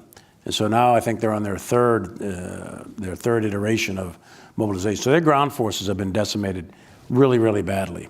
Now, most recently, the Russians have run a small offensive operation up around Kharkiv. They made some penetrations, limited penetrations, 5, 6, 7, 8 miles, something like that. But it wasn't significant. So I would argue that the Russians probably, and I say probably because all of war is probabilistic, there's no definitive outcomes that you can predict with certainty, but I would say probably the Russians don't have the military capability to overrun Ukraine, which is one of their political objectives initially. So in that respect, the Russians aren't going to militarily resolve this thing with any kind of military decision. The Ukrainians, on the other hand, they've also suffered tremendously. They've suffered, 20, 30, 40, maybe 50,000 innocent civilians have been killed. The Ukrainian military has suffered tremendously. The average age of Ukrainian soldiers has gone up. They've had to do several drafts. They've lost a lot of equipment. The offensive that they ran this past spring, summer did not achieve the objectives that they intended it to achieve. So they've also suffered tremendously. A third of their country is no longer arable, and you can't farm it and so on. They've economically suffered. And they've got, I think it's maybe 20% of their country is still occupied by Russia. And the Ukrainian military, brave, strong, did a great job in the defense, really held the line against the Russian offensive. But their offensive capability is limited in the sense that it's not likely that the Ukrainian military can militarily eject the 200,000 or 300,000 Russian troops that are still in Russian-occupied Ukraine. So by definition, if both of those descriptions are accurate, and I think they most likely are, by definition then from a purely military standpoint, you're at a military a stalemate where neither side can militarily bring about decision and conclusion in the war in the near term. Now, things can change, and war is all about politics by violent means. Are there going to be negotiations? Yes, no. What will those negotiations be about? I don't know. Will new weapons be introduced? You'll see the ubiquitous nature of drone warfare now has really come on very, very strong in Ukraine. Will those have significant battlefield effect or not? There's a wide variety of variables out there that can change those equations. But right now, it's at a more or less a military stalemate. You'll see advances, small advances by either side, measured in miles. But you're not going to see, I don't think you'll see something decisive, not in the near term. So you said in the past that given the terrible cost and the sense of a stalemated battlefield, that this is a time when we should think about diplomacy. You still feel that? Well, I think you should always think about diplomacy. Warfare is never conducted without an adjunct of diplomacy. There are very, very few historical cases where you don't have in parallel with the combat operations that are ongoing on the battlefields some degree of diplomatic efforts. Even in World War II that happened. So there's diplomacy even in World War II. I mean, you saw some senior level Nazis fly to Europe or fly to England to try to negotiate peace in Europe. It was a failure, of course, but even in the most military of wars, World War II, where things seem like it's a total war, it's all about the military, even there are back channels sometimes not so back channel, negotiations ongoing. When the Nazis invaded Poland, there was the von Ribbentrop-Molotov agreement to divide Poland between the Soviet Union and the Nazis. So diplomacy is always ongoing, even in the conduct of war. So I would suggest that in the conduct of the current war in Ukraine, a very, very important component of that, and you see it, by the way, you see it in the news. You see Secretary of State Blinken out there and others. You see CIA Director Burns constantly going back and forth. So you'll see negotiation of some kind, some sort of diplomatic efforts are ongoing, even in the conduct of war. And you even see, you see some indications in the media of some sort of level of effort between the Ukrainians and the Russians. They've actually had some, at lower levels, they've had people meet. That was in the media a couple of different times. So I would say that you have to, in the conduct of war, you have to do both. Obviously conduct military operations, but also there always should be some sort of diplomatic effort. Let's talk just briefly about the lessons of Gaza. There's so many tragic aspects of the Gaza war, but I want to just ask you about one extraordinary moment, one night, when the Iranians launched a barrage of 100 ballistic missiles that followed a swarm of over 200 drones. Sure. And the Israelis were able, using advanced signal processing, just extraordinary technology, to essentially neuter that overwhelming barrage.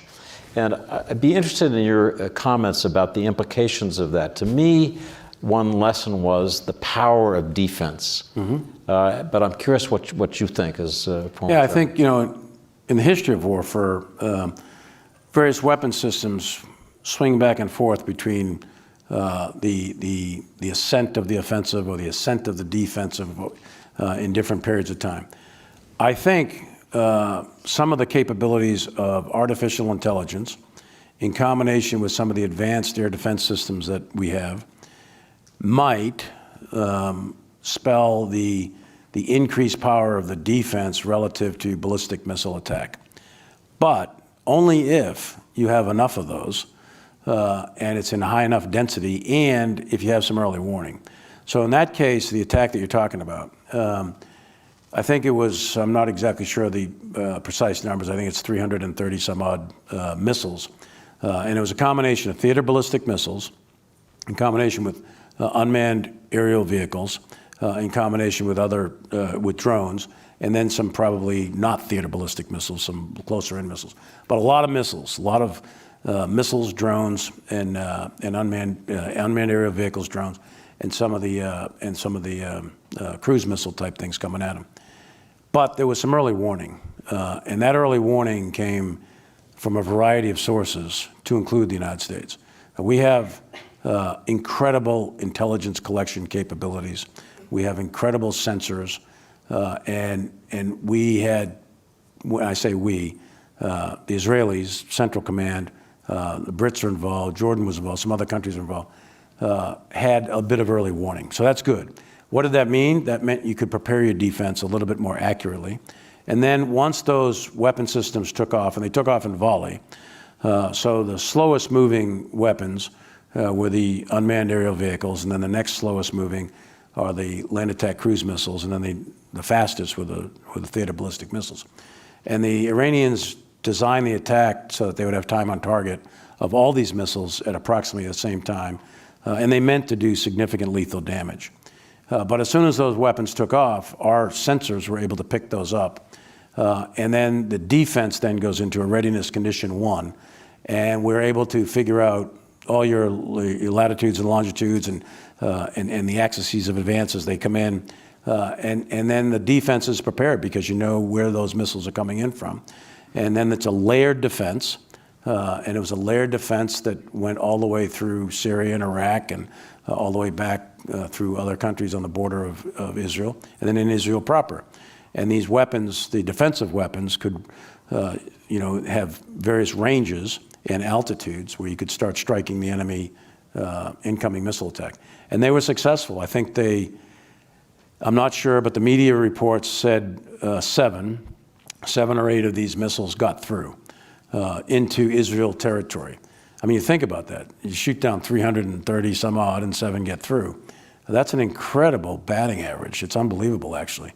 So with a bit of early warning and the technical skills of the crews and the gunners that were taking these missiles down is really impressive. So I want to ask you about something that you worked hard on from your time as Army Chief of Staff that I think is a special interest for this audience.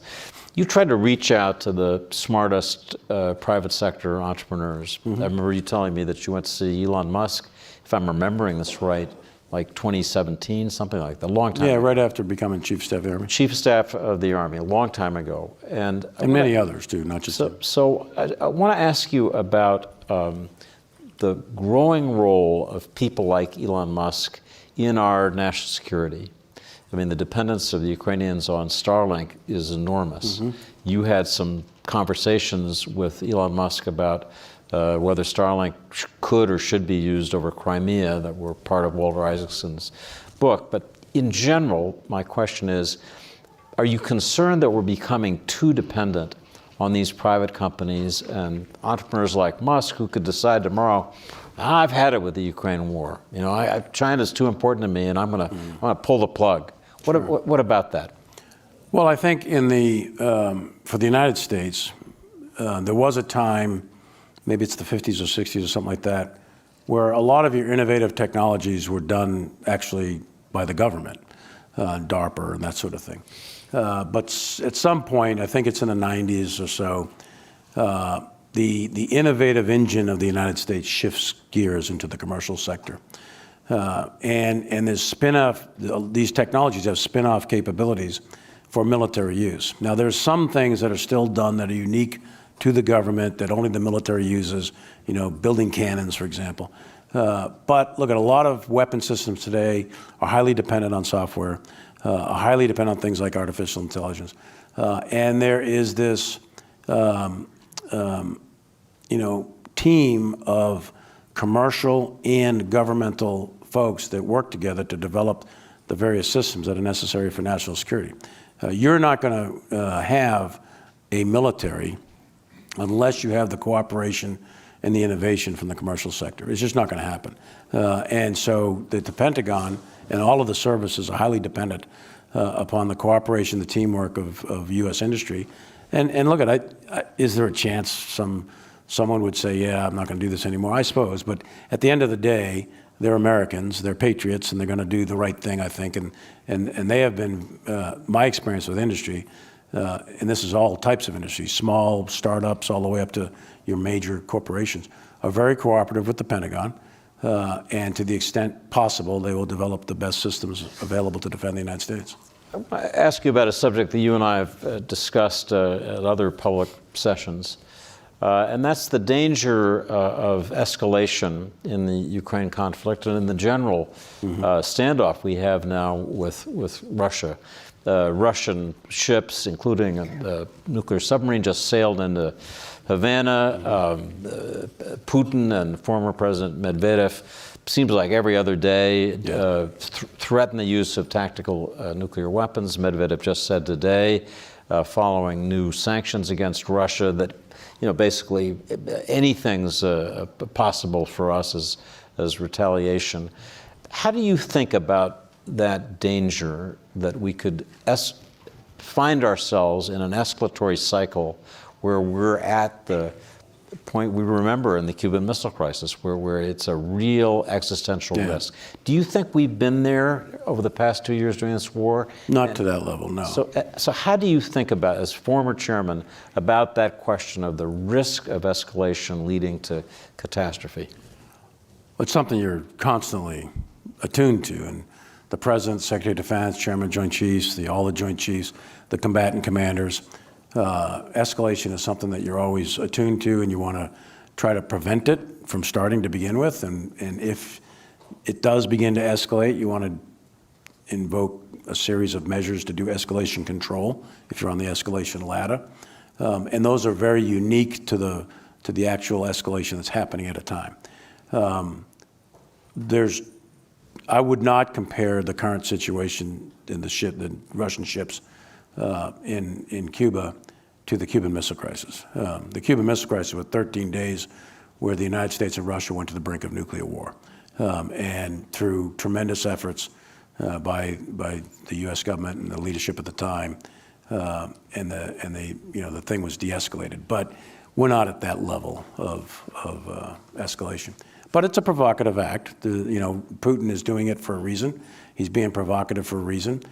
Part of that has to do, I think, it's a bit of, I'm not sure, it's hard to read Putin's mind, I suppose, but I suspect it has something to do with the United States saying to Ukraine that you can use U.S.-produced weapons to fire into mainland Russia, in the vicinity of Kharkiv and fire into Belgorod and that sort of thing.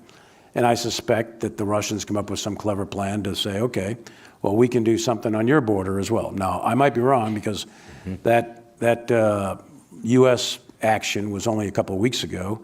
These ships would have had to have a ship's plan, and so maybe this has been in the works much longer than that. But it's clearly provocative. And then the language, there's been several times throughout the war where Mr. Putin and some of his senior officials have rattled the nuclear saber or rattled other sort of sabers, and that's what you see with Medvedev. The conduct of war is an interactive political event with the use of violence and or coercive diplomacy and so on. And that's what you're seeing play out. But we're not, in my estimation, we're not at Cuban Missile Crisis level, but it's serious, it's provocative, it's serious, it needs to be controlled. So I want to turn toward our closing by speaking about your recent trip to Normandy. You and I talked about you're going there for the D-Day anniversary. Your dad fought in the Pacific, as mine did. Your uncle, you were telling me, was literally on Omaha Beach.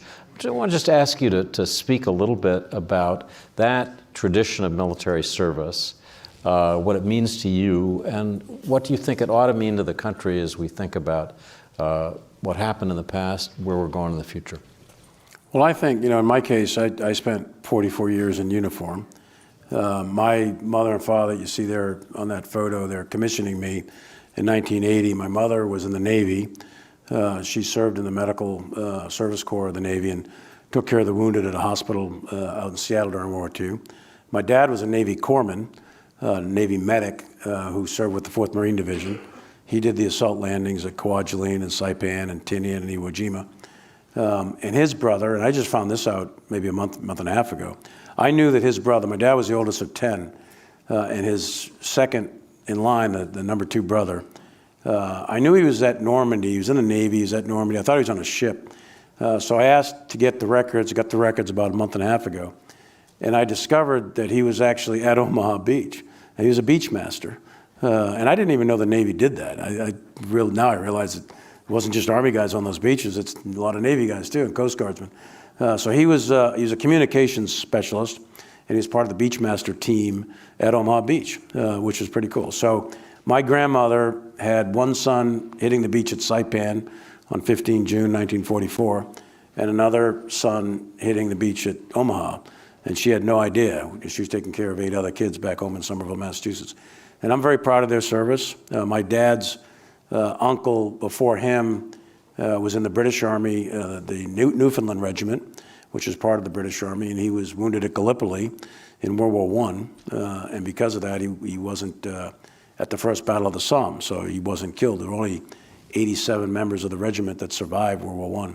And his other uncle was wounded at the Meuse-Argonne in the 26th Division. My mother's brother was in the Philippines. My father's number 3 brother fought in the hill fights of Korea with the 7th Division. So I'm very proud of my family's contribution in military service, and I encourage anyone to get out there and put the uniform on and serve their country. But you don't have to put the uniform on. There's a lot of ways to serve this country. You can do it as teachers and nurses and cops and firemen. You can do it as reporters. You can do it in any number of ways you can serve this country. But we're very fortunate to have a country like we have, and our commitment to the Constitution. We want to pass that on to the next generation. So well said. Thank you. So a last question. We're asking every guest at this AI Summit who they've found has explained this AI future to them most powerfully that we might not be aware of. Who's that person for you? Well, actually, it was Elon Musk when I first met him. That's right. I believe that. Yeah. So. And you've told me, but share what he said. So and he's said this publicly a couple of different times since. So I don't think I'm sharing anything particularly unusual. But well, I first met him, I guess, it was 8 or 9 years ago. He's obviously brilliant. He's a genius. He's a technologist, and he's obviously a good businessman. He's got lots of things going on. But he has an ability, I think, to see and connect dots that other people may not have. So at the time, and I did a little research before I met him, and at the time, Stephen Hawking, who's passed on, and Bill Gates, the Microsoft Bill Gates, and then Elon Musk, independent of each other, all 3 of them, around the same time, 8 or 9 years ago, said words to the effect that they thought AI was the most powerful and potentially most dangerous technology ever developed by humans. And then when I'm out talking to Elon Musk for a couple of hours, and I asked Elon, I said, what do you think of AI? And he just started saying house cats, which was, I was like, Elon, you okay? House cats, what's happening here? And he says, hey, look, the reason we humans are at the top of the food chain, it's not because we're the strongest. That would be the gorilla. And it wasn't because we're the fastest. That's the cheetah. It's because we're the smartest. And when you combine AI, which is going to be orders of magnitude smarter than human beings, and you combine that with robotics, in Elon's words, you could potentially create a new species, which would be the smartest. And that's a dangerous, and I was like, Elon, come on now, I can't get my head wrapped around that. I'm just an infantry soldier here. But it was an interesting conversation. So look, there's a lot of positive to AI. First of all, no one's going to stop it. You can't stop technology. This is one of those things throughout history. No one could stop the Gutenberg press. No one could stop the development of the wheel, and no one could stop the development of the airplane, et cetera, et cetera. You're not going to stop technology. Technology is going to be developed. What has to happen with AI is how are human beings going to interact with it, and how are they going to control it and use it?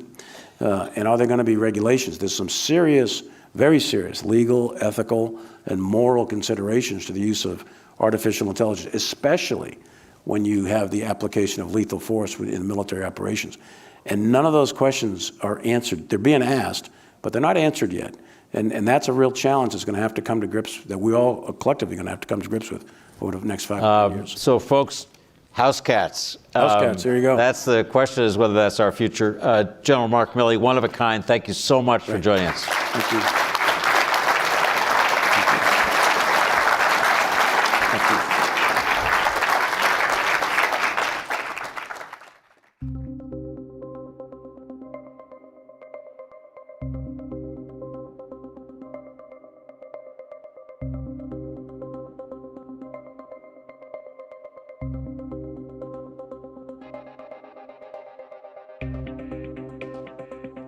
We cannot afford to make the same mistakes with this epoch-defining technology that we've made with the internet and with software and with social media.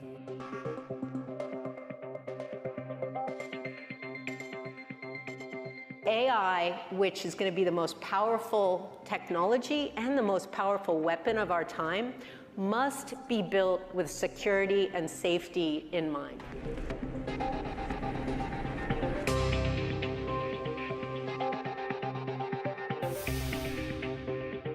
Our foreign adversaries remain intent on interfering in our elections to undermine American confidence in the integrity of our elections, to sow partisan discord, and those efforts will absolutely be exacerbated by the use of generative AI capabilities.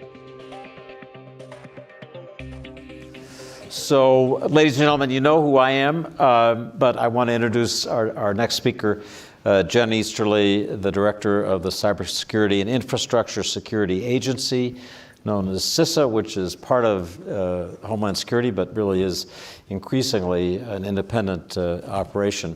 Jen Easterly, like General Millie, is an American original. She's a graduate of West Point. She's a Rhodes Scholar. She served with NSA in Iraq and Afghanistan. It's just extraordinary record of service. We're really pleased to have you here. Thanks for coming. Great to be here. So I want to begin with, as I did with General Millie, the big picture, and ask you, as you think from your perspective running our cybersecurity agency, what is the effect that AI will have both in cyber defense, protecting our country, and in cyber offense as this technology rolls forward and is applied? Yeah. Well, great to be with you. I guess we're the closers. We're before the reception. So let's make this fun. You know, at the end of the day, we've been using AI in the form of machine learning for a long time in cybersecurity. And so given all of the work that's happening now with generative AI and large language models, we're basically looking to leverage them to upgun the capabilities that we've already been using. And because, you know, our role is as the Civilian Cyber Defense Agency, we've been very focused on using AI specifically to be able to detect malicious activity as it comes to federal government networks, but then using that as a pilot for attacks against critical infrastructure. So we're excited about the potential for that. We just ran a pilot around it. It was not groundbreaking in terms of what we discovered, that these capabilities were not going to solve the problem of cyber defense, but that they were augmenting capabilities that we already have in place. But I think it's important to remember, David, that, like, frankly, despite all of the progress over the past year and a half with respect to large language models and generative AI, we're still in pretty early days. So we have not yet seen the incredible breakthroughs that I think we will see that will help us on the cyber defense side. We've not yet seen the breakthroughs that our adversaries will use on the offensive side. But all that said, even though it's early days, these capabilities are moving incredibly quickly. In some ways, they are unpredictable. And so what we are trying to do is optimize the power of the capabilities, but also, very importantly, as the security team, to mitigate the potential risks. So I want to ask you the same question that I asked General Millie about offense versus defense. I sometimes think that as you apply AI and the ability to look into your adversaries' networks and see early signs that you can predict, given machine learning and everything you know, that the defense may be super powerful. But I'm curious whether, A, whether you think that's likely in the future, and B, whether you're actually seeing some of that now. Yeah, I really think the jury is out. You know, there is a school of people who will say this will solve the cybersecurity problem. I think there are really interesting things that AI capabilities can do for cybersecurity. There are others who will say, you know, it will be, you know, the old saying is the defenders have to be right all the time. Those on the attack only need to be right once. It will be amplified by an order of magnitude with AI. I don't necessarily subscribe to either school. And as I said, I think the jury's a bit out. What I do, just to give you my framing as I think about this, David, is AI is a form of technology. And the reason why I've been so focused on the security element of that is you look back on the past 40 years. If we go back to 1983, which is a year that you remember well, because I think that was the start of your career as a novelist after the embassy bombing in Beirut. Well, interestingly, 1983 is also the year that TCP/IP, and I think Maria Ressa mentioned Vint Cerf, was implemented to allow computers to talk to each other. And if you talk to the early inventors of the internet and any of the security pioneers, they will all tell you that none of this technology was developed with security in mind. Right? Dan Kaminsky, who's a famous late security pioneer, said the internet was invented to move pictures of cats, and it's very good at moving pictures of cats. House cats, I guess, is what Mark Millie would say. Elon's house cats. But it was never created with security in mind. And to be frank, it's why we have an internet that is full of viruses, why we have software that is full of vulnerabilities, why we have social media full of disinformation, and why anybody who cares about security issues is very, very focused on ensuring that the AI capabilities that are being developed in a way that security is the top priority, not speed to market, not cool features, because these capabilities are so strong and so powerful. You just heard General Millie say these will be the most powerful weapons of our time. And at the end of the day, you look back at the most powerful weapons of the last century, they were built and safeguarded by governments that were disincentivized to use them. These capabilities are being built by industry that at the end of the day are fiduciarily responsible to provide value for shareholders. So this is a more difficult problem, and it's one that we need to be able to work very closely between government and industry to ensure that we can optimize the power of these capabilities, but also avoid the failure of imagination that we may suffer if these capabilities gets into the hands of rogue nations or cyber criminals or terrorists. So I want to ask you to evaluate for us the AI capability of our near-peer competitor, China. In the last year, 2 years, we've seen this extraordinary explosion of large language models doing things that just are dazzling. And it looks like the United States has a significant lead in that technology. But I'd be interested in your evaluation of where China is, areas in technology broadly where they're equal or ahead of us. Yeah. But in general, what kind of competitor are they? Yeah.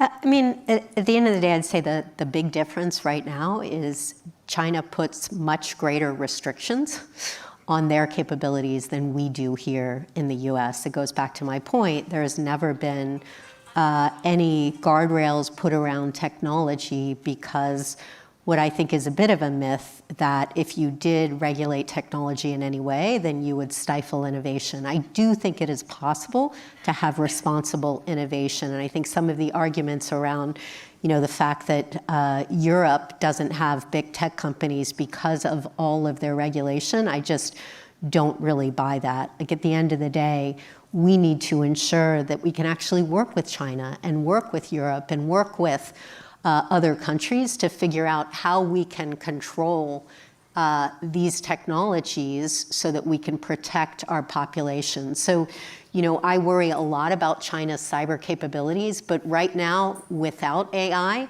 they are creating enormous risk to our critical infrastructure. I've talked about this publicly, but it is worth reinforcing the fact that the threat from Chinese cyber actors, colloquially known as Volt Typhoon, it has changed in kind, David.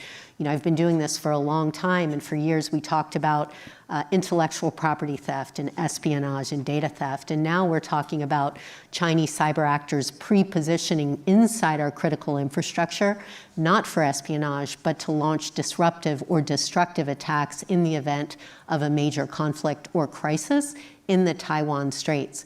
And that is happening right now. I am looking forward to being able to use AI to thwart attacks like that. But as we think about the power of some of these capabilities, there is a lot of damage that is being done without the added value of generative AI on top of it. So just so our audience understands the importance of what you just said, the Chinese are pre-positioning these cyber weapons, in effect, inside, when we say critical infrastructure, that sounds so abstract. What are the examples of critical infrastructure where they'd be? And to be clear, so what they're doing, and I don't want to get tech nerdy here, but they are essentially opening up doors within our critical infrastructure that they can then use to launch disruptive or destructive attacks. Critical infrastructure is our electrical Yeah, when you grid. say that, it does sound like a wonky term. At the end of the day, critical infrastructure is just how we get gas at the pump, food at the grocery store, money from the ATM. It's our water, it's our power, it's our healthcare, it's our education. It is just the networks and the systems and the data that power our daily lives. And it's all underpinned by a technology base. And the Chinese have very smartly seen that if they have a capability to do mass disruption, they can, their goals being, induce societal panic and chaos to deter our ability to marshal military might and citizen will in the event of a major conflict in the Taiwan Strait. So imagine this. This is really in a scenario where you have a war in Asia that's accompanied by mass disruption here in the US, the explosion of pipelines, the pollution of water facilities, the severing of our communication links, the derailing of our transportation nodes. So those are the things that we are critically focused on at CISA as we work to try and defend the nation and protect and defend our critical infrastructure. I will say one other thing that's just consonant with my point about technology, David. The Chinese cyber actors are extremely talented, extremely sophisticated. There are a huge number of investments that have been made over the past 10 years. All that said, the way that Chinese cyber actors are breaking into our critical infrastructure is not through exotic techniques. They are actually using the fact that there are defects and flaws in the technology that we use every day to be able to jump into our critical infrastructure. And that's why at CISA we've been so focused when we talk about technology, to including artificial intelligence, on ensuring that it is built and tested and deployed to be secure by design, meaning built to dramatically drive down the number of exploitable flaws that can be taken advantage of. And you used the phrase, I interrupted you, that the Chinese are opening doors. Explain what that means. It's a way to think about it. So essentially, when we talk about vulnerabilities, right? Vulnerabilities, you can think about that as glitches in the code. And those glitches in the code will allow malevolent, malicious actors to be able to break into your critical infrastructure and get a foothold. And they just keep that foothold open. They may test it every once in a while, which is one reason why they're very hard to find. We've had teams that have actually found them in multiple sectors: water, transportation, communication, aviation. We found them working very closely with private sector partners. We've eradicated them.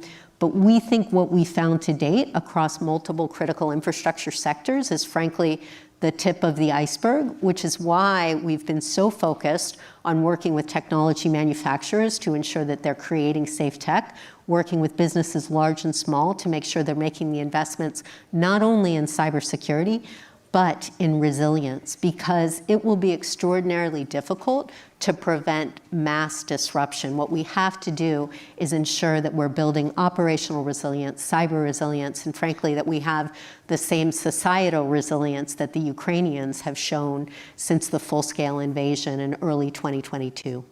Well, that's a super powerful description of the threats that are facing us. So as head of CISA, you're responsible, among many other things, for our election cybersecurity and our ability to detect and prevent attempts to manipulate our information space. And I want to ask you, in this presidential election year, what you're seeing, both in terms of attacks already by our potential adversaries, or as we near Election Day, additional attacks, whether you think we're vulnerable to that and what you're doing to prevent it. Yeah. So thanks for asking. Just to take a step back, after 2016, with Russian attempts to influence the presidential election, election infrastructure was designated as critical infrastructure. So it was never critical infrastructure before. So it was designated as critical infrastructure, and CISA was designated as what's called the Sector Risk Management Agency, meaning that we work with state and local election officials who are on the front lines of administering, managing, and securing our election infrastructure.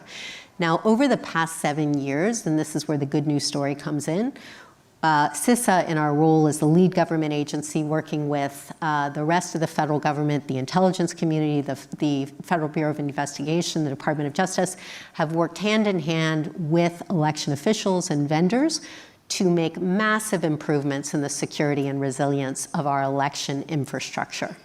And the infrastructure that underpins our elections, frankly, has never been more secure, and that election stakeholder community has never been stronger. And it's why elections were run in 2018 and 2022 and 2020. Those elections were secure. And just to be clear, there's no evidence that there were any malicious actors that altered, deleted, or changed any votes or had any material outcome of those elections. It's been validated time and again, including in multiple court challenges. And in any race that was close in 2020, there were paper records that were counted and recounted and audited to ensure accuracy. In this job, I have the privilege to spend a lot of time with chief election officials across the nation. And I know how tirelessly they work to ensure that every one of their citizens' votes are counted as cast. It's why I have confidence in the security of our election infrastructure and why the American people should as well. As you know, though, even though election infrastructure has never been more secure, the threat environment has never been more complex, starting with our foreign adversaries. If you read the recent annual threat assessment from the Director of National Intelligence, if you read the 2022 assessment of the midterm elections that came out, was declassified at the end of 2023. It's a good read. You'll know that our foreign adversaries, including China, Russia, Iran, but also more countries, are getting active in terms of malign influence and interference and disinformation. That has been going on for a while. We expect it to continue to go on. It is a persistent threat, and it will be exacerbated by generative AI capabilities. I will tell you, perhaps the more pernicious threat to elections are threats of violence to election officials, largely stemming from unfounded claims that the 2020 election did not represent the will of the American people. And these claims are corrosive to the foundations of our democracy. They've resulted in threats of harassment and violence to election officials and their families. And many election officials have resigned because of it.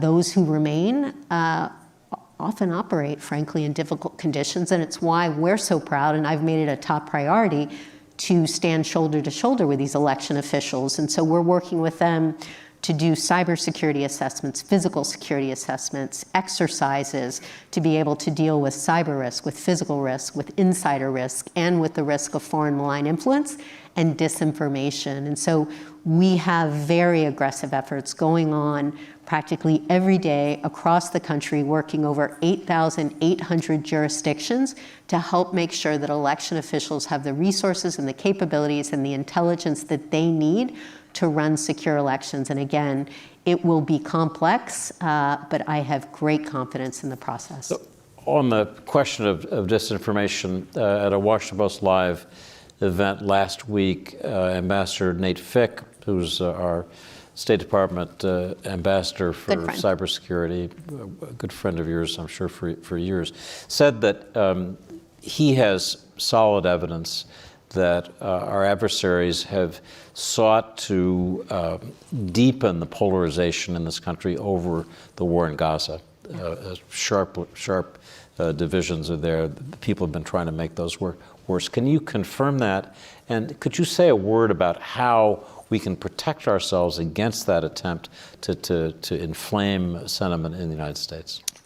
We can be certain that our foreign adversaries are taking every single opportunity, whether it's Gaza, whether it's the upcoming election, whether it's the war in Ukraine, whether it's issues around China and Taiwan, taking every single opportunity to sow domestic discord and to further inflame partisan political divide, and to do everything they can to undermine our democracy. We can be absolutely sure that that's what they want to do.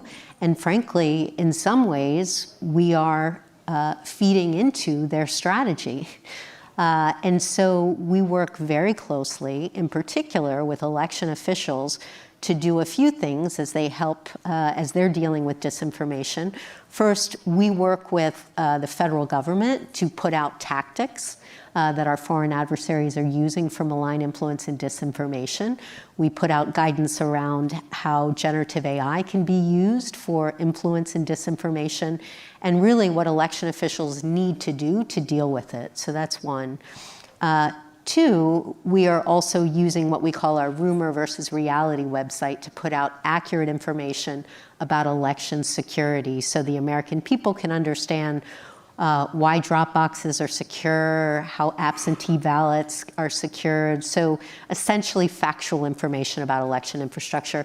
Perhaps most importantly, David, what we do is we work to amplify the trusted voices of election officials, because they are the authoritative subject matter experts. And you know, one thing whenever I talk to any audiences, I say a couple things about elections. First off, know that election officials who are working hard every day to ensure that elections are secure, when you go to the polls, say thank you.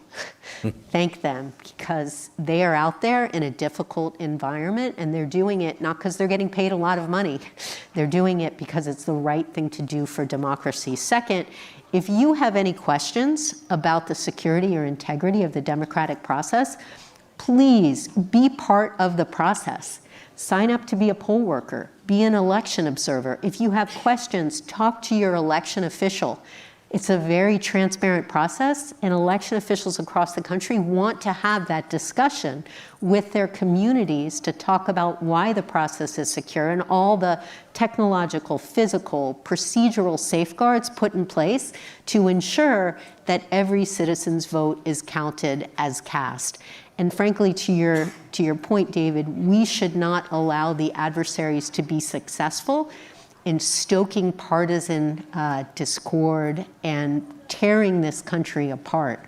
We need to come together to deal with the very real threats, like Chinese intrusions in our critical infrastructure, like attempts to go against our power systems and our water systems. We need to come together and really defend our democracy.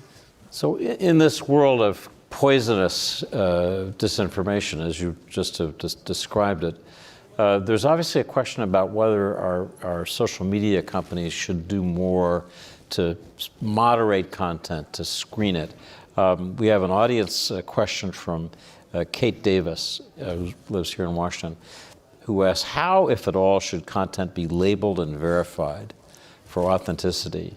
How, if at all, should labeling be standardized and enforced? What do you think about that issue? So at the Munich Security Forum, many of the generative AI and technology companies committed to voluntary steps that they would take to ensure that AI, for example, if there's a video created with AI of a campaign, that in fact there is labels around that.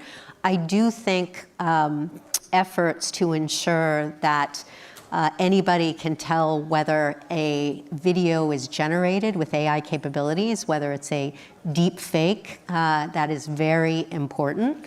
And so the problem is, however, there is no real teeth to these voluntary commitments. And so I know many of these companies are working hard to put processes in place. I frankly do not think that generative AI is going to fundamentally change the threats to this election. I think it will exacerbate, I think it will inflame them. I don't think it will change them. It would be very helpful. These companies would help identify whether some of these generated images and videos are created by AI or not, and I think there are efforts to do that through content provenance. But there needs to be a set of rules in place, ultimately legislation and regulation, and I know the Congress has put out a framework on this. There's the EU AI Act on it. But frankly, there needs to be safeguards put in place because these capabilities are incredibly powerful and they could be used in very harmful ways by malicious actors, by terrorists, by criminals, by rogue nations. I mean, you know, again, going back to your experience in the 80s with terrorism in the Middle East, you can I spent a lot of time in counterterrorism in Iraq and Afghanistan. I was the head of counterterrorism at the National Security Council from 2013 to 2016. We always talked about Al-Qaeda's chief bomb maker, right? We were always looking for in Yemen, Ibrahim al-Asiri. Now think about Al-Qaeda's chief AI officer. Oof. Right? What a frightening Imagine that. And so, you know, you think about the bombing in Beirut, whether it's April or October, that was truck bombs. You know, these capabilities will be even more powerful. Now, I don't want to be labeled as a doomer coming out of this talk, because I really am a tech optimist. But I will say at the end of the day, these capabilities are so powerful, they will do amazing things, and I will stipulate that. But it is our responsibility to leverage the power of these tools and not suffer a failure of imagination in allowing our adversaries to use these tools in ways that will create unimaginable harm to populations around the world. We cannot allow these communities who ultimately are fiduciarily responsible to add value to shareholders, we can't allow them to continue to operate with complete impunity. We need to come together. We need to work with industry, with technology, with the generative AI companies to ensure that these amazing capabilities can be used safely and securely. So we have less than a minute left. I want to ask you the same question we've been asking everybody. Who is on the top of Jen Easterly's reading list about AI that we ought to take a look at? I mean, you know, I could give you a bunch of AI luminaries. I'm not going to do house cats. I feel like I take it in a different direction, David. I think we have to really look at history.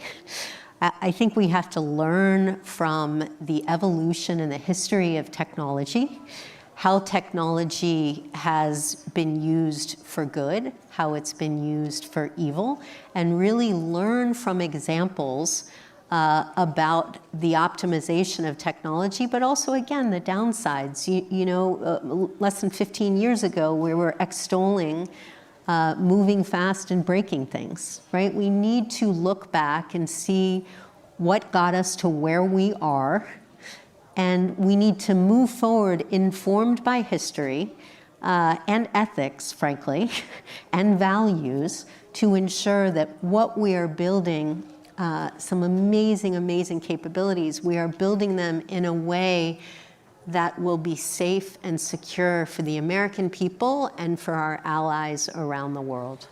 So, amen. I want to thank Jen Easterly, one of the amazing public servants.